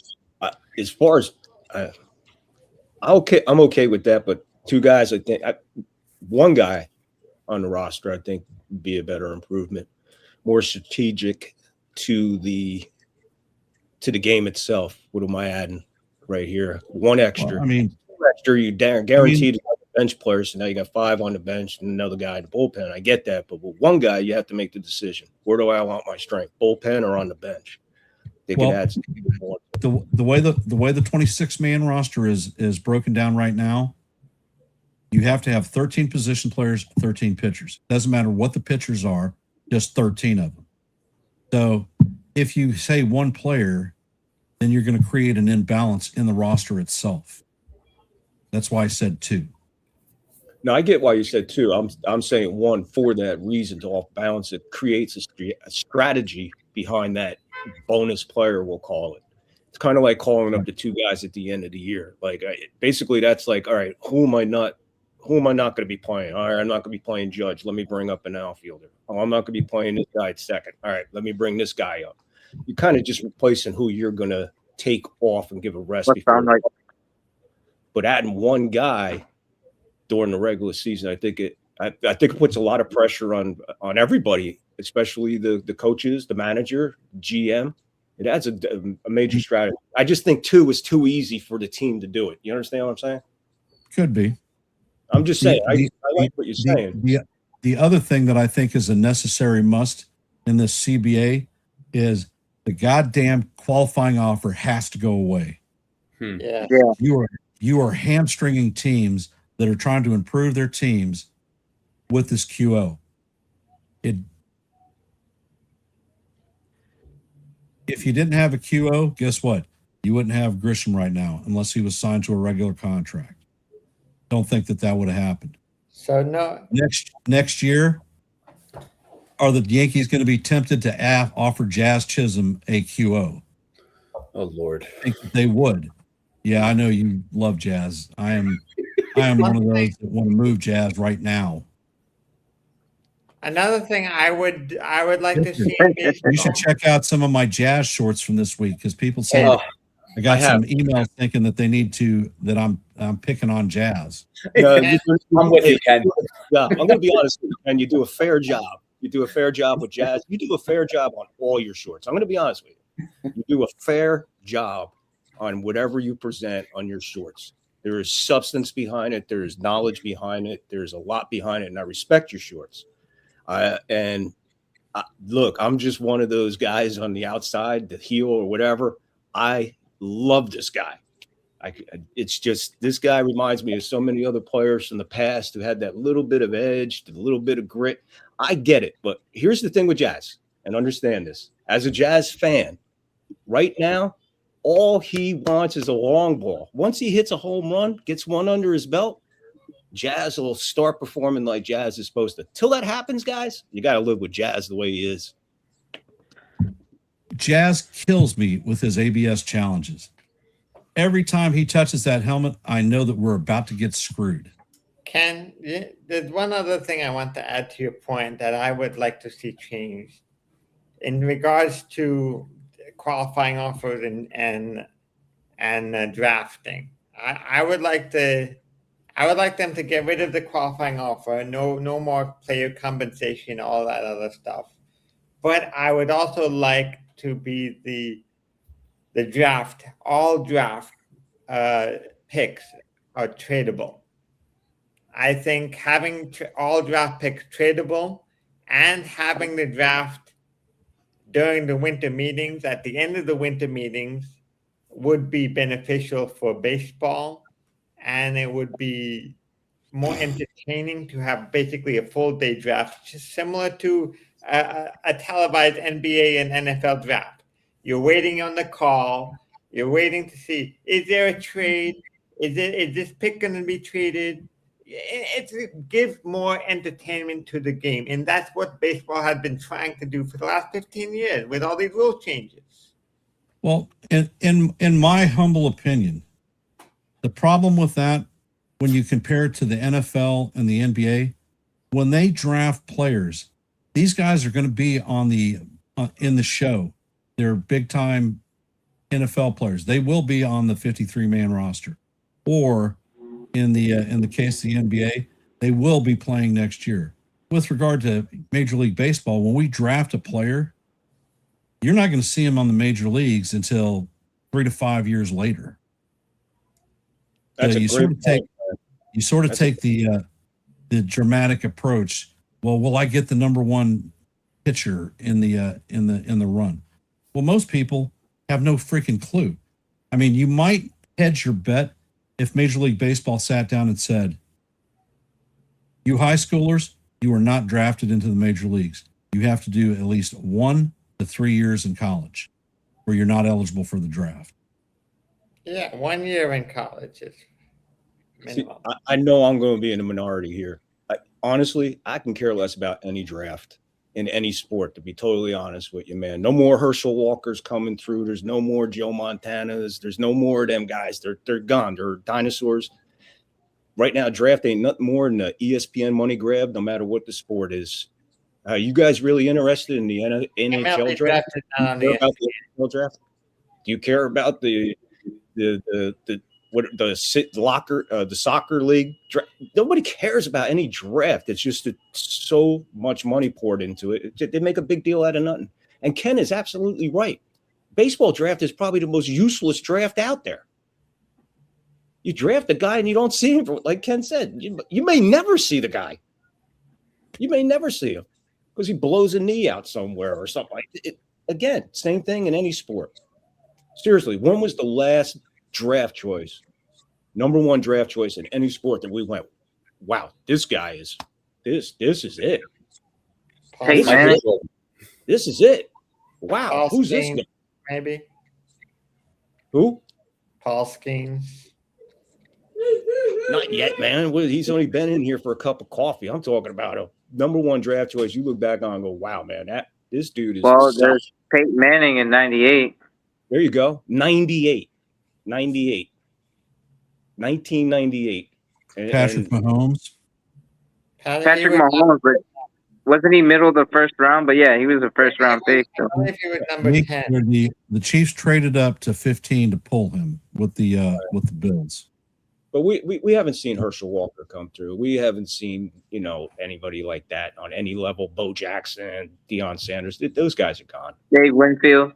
It's a big joke. He got drafted in 4 weeks. You see how far back you got to go, Sean? And you're the historian here, too. Well, you're Ken's right. also a historian, too. So. Yeah, I'm just saying you do a great job with that historic Yankees. It's awesome show. Awesome show.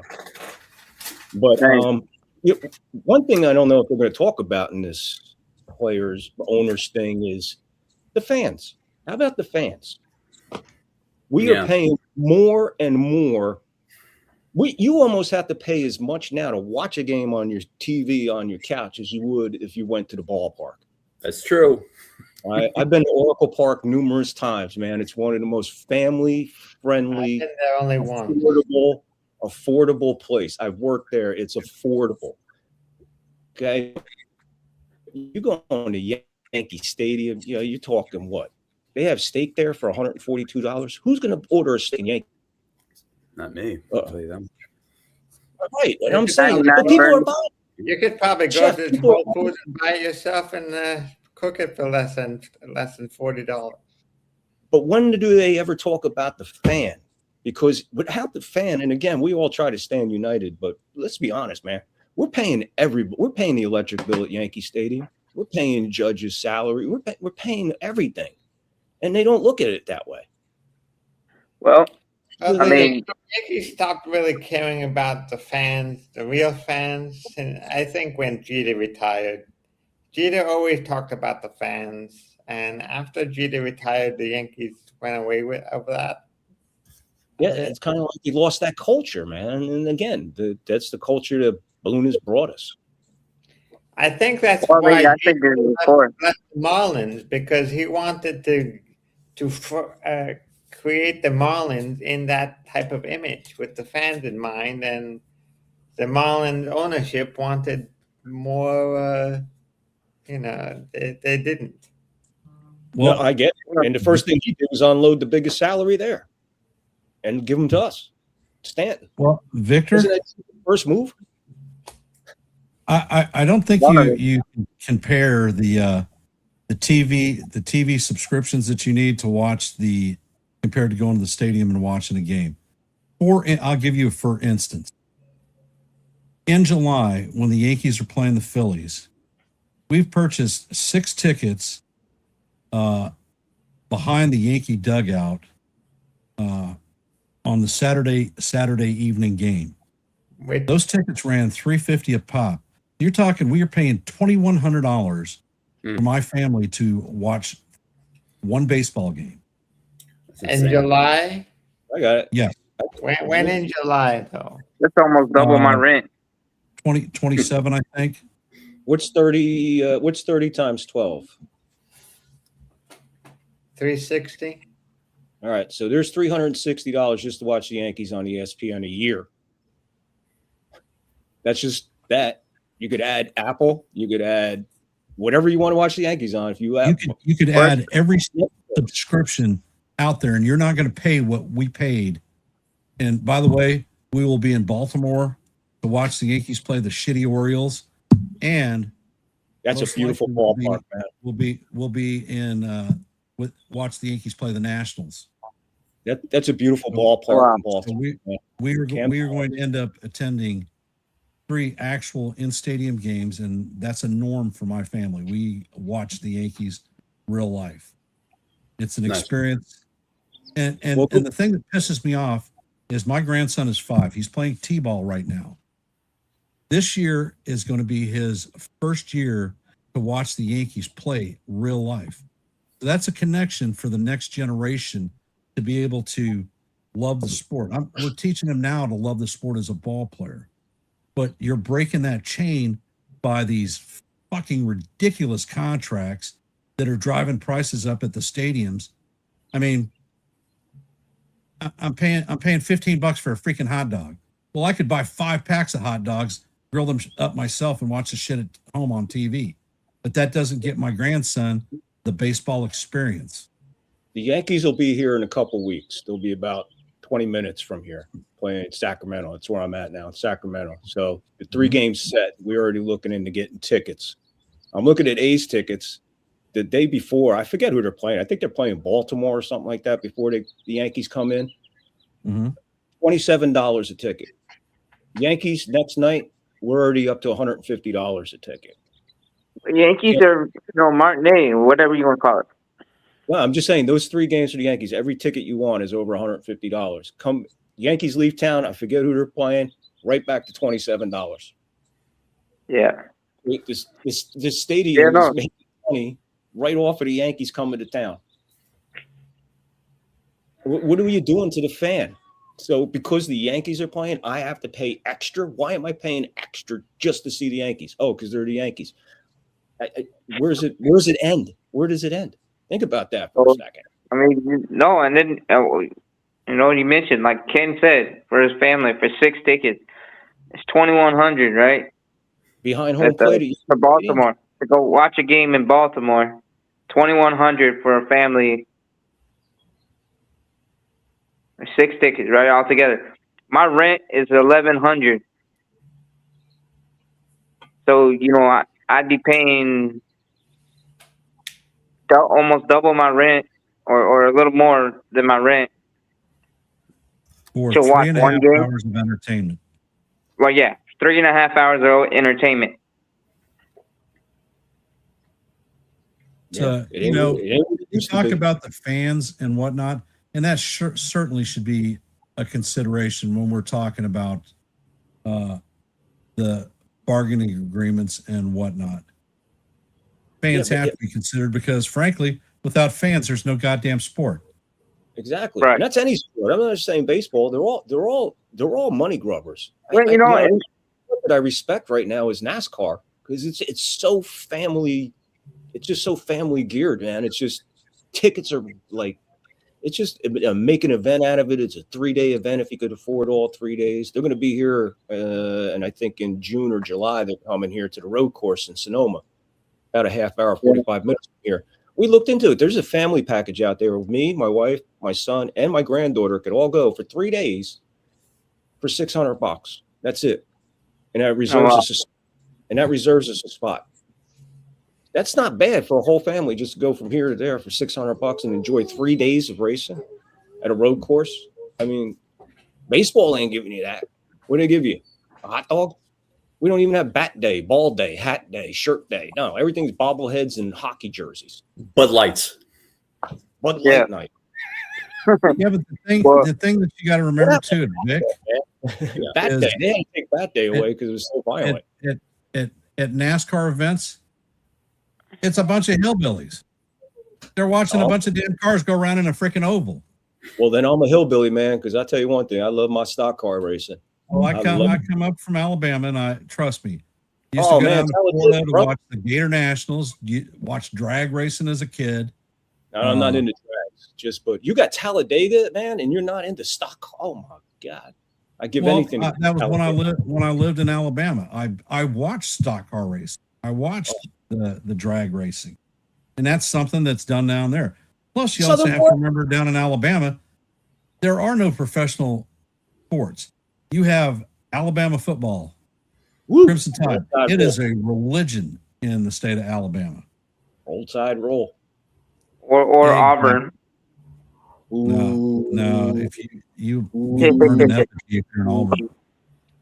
No, I'm just saying that's the other big school there in Alabama. But yeah, I mean, and then the other professional team is the UFL, not UFO, but UFL, Birmingham Stallions. When we lived there in Montgomery, they had a double-A farm club called the Montgomery Rebels. They were the double-A farm club for the Detroit Tigers.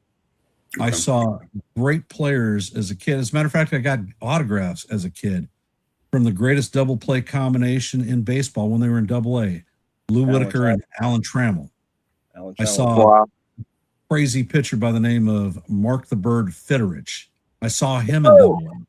Wow. There's a documentary on him now. Did you see it? I haven't. But yeah, Day of the Bird, I think it's called The Day of the Bird or The Talking Bird, something like that. It's worth it. But some of the Tiger greats I saw coming up, and I mean, I was a high schooler at the time, and I was watching them play ball. That's just shy before Kirk Gibson got there, right? Yep. So, hence, you can get good baseball at minor league stadiums, but it's not the same thing as the majors. Around my area, we have the Norfolk Tides, which is the feeder club for the Baltimore Orioles. Yeah, I saw Jackson Holiday. I saw Gunnar Henderson. I've seen all of their top prospects that are now in the major leagues. But when Scranton comes to town, it's a 6-game set, and I tend to buy tickets to watch the entire series so I can see Yankee prospects coming up. Yeah, I went to a few of I've those done that games. with, That's a nice place to go see a ball game where the Tide plays, man. It's a great family atmosphere. Again, very affordable. I've been there a few times, Ken, when I lived Ken, there. I'll tell you something about minor league games. Minor league games, how they're playing now is how Yankee games used to be before they entered all the additional background shit. They added, they took, the minor league games are so much more enjoyable without all the background noise, all the loudspeakers, all the Death Star chants. And As a matter of fact, you know who I seen? that's the Machado. way the baseball used to be, and it was much more enjoyable without all the all the loudspeakers telling you when to cheer for your team. I don't need background noise to tell me pump up. I can't hear you. You know that's not how a fan should be. You shouldn't have the team to tell you when to cheer for your team. If you want a fan to cheer for your team, make the plays, get the hits when you have runners on, and your fans will cheer for you. You don't need to have the large scoreboard saying, "I can't hear you." Yeah. Well, Ken, the year I was watching down there was when Machado was coming through. Manny Machado was playing down there. I think it was call up Seen him year. as a minor leaguer too. Yeah, it was either the year before he got called up or the year he got called up. That every game we were going to, everybody was like, "That's Machado. You got to see this kid." At that level, he was impressive to watch for sure. But when he got to the major leagues, it was like, "Wow, I saw that guy," and I was like, "Damn." I mean, I was watching Jackson Holiday hit 650 down here, just killing everything. He got to the major leagues. They called him up and couldn't hit Bupkis. Yeah, when I lived in Jersey, we used to go to Lakewood to see the Blue Claws, Lakewood Blue Claws, who are for the Phillies, Double-A. And Joseph, they are saying 4:20 is the start time Yeah. of the game. I was about to just say had- that, Ken. Yeah. Maybe I'll log off and watch the game. So, Ken, Yeah. I want to say I'm going to drop off. I got to get ready for the play-by-play with Jason too. So everyone, please subscribe, like, support, and look and support Ken, the Ugly Truth, with his play-by-play. I'm going to be on NY YankeeMania with Jason doing the play-by-play. So let's rock and roll, guys. Ken, thank you very much for bringing me up. Sean, Jonathan, and Victor, always a pleasure. Thank you very much. I got to get drop down and get ready for that too with my. Thank you. Appreciate you coming up and sharing some of your insight and your gift of gab. My gift of gab, my insight and outside, my audio and input, whatever you want to call it, it's fine. Audio input, audio output, whatever you want to call it. Thank you. The only thing we could have asked for was lobster rolls, but you were shit out of luck on that one. There you go. I love it. Love talking food with you, Ken. Yeah, get in touch. You hear me? Yes. Get in touch with me. Victor Bubba, I got you, baby. I got you. Yeah, thank you, guys. I'll make that happen. Let's do it. Love you guys. All Thank right, you very guys much. and gals there in the stream. It is 4:03. We're probably about 15-20 minutes before actual game time. So I'm going to go ahead and end this stream. I've got to do a little bit of prep work to get ready for the live play-by-play. I will be on there, so I recommend hopping over, saying, hey, hit a like, give a thumbs up. I've got an active poll question up. Answer the poll question. Let your voice be heard, your vote be counted. If you haven't, please hit the like button, share the channel out, and if you're not a member of the Yankees The Ugly Truth family, please consider subscribing. I want to thank all the people that came up on the panel. Appreciate y'all's insight, your thoughts on the team, and I think it was a good, active conversation. Hopefully, the people in the chat gained some something to think about. Yeah, thanks for having me up, Ken. Appreciate you. Yeah. Thanks for having me on there, Ken. Yeah, all right. Appreciate you as always. And with that being said, I'm going to do my Let's go Yankees, and we'll see you in the funny papers. Have a great afternoon. Hope to see you in the next stream. Have a great day. Never slow up, no I don't take shit. I got no love for the fakeness. If you wanna play tough and wanna hate this, I'll always show up. I don't ever slow up, no I don't take shit. I got no love for the fakeness. If you wanna play tough and wanna hate this, I'll always show up and make a statement. I don't ever slow up, no I don't take shit. I got no love for the fakeness. If you wanna play tough and wanna hate this, I'll always show up and make a statement. Everything I do so instinctive and so passionate. Every word I move so descriptive like an adjective. I got a vendetta against people who patented being negative when you should be getting after it. I got facts over tracks, this and that. Spitting slow, spitting fast. I could roast, I could gas. Think I'm okay at last, but I don't know if that can erase all the past. I don't ever slow up.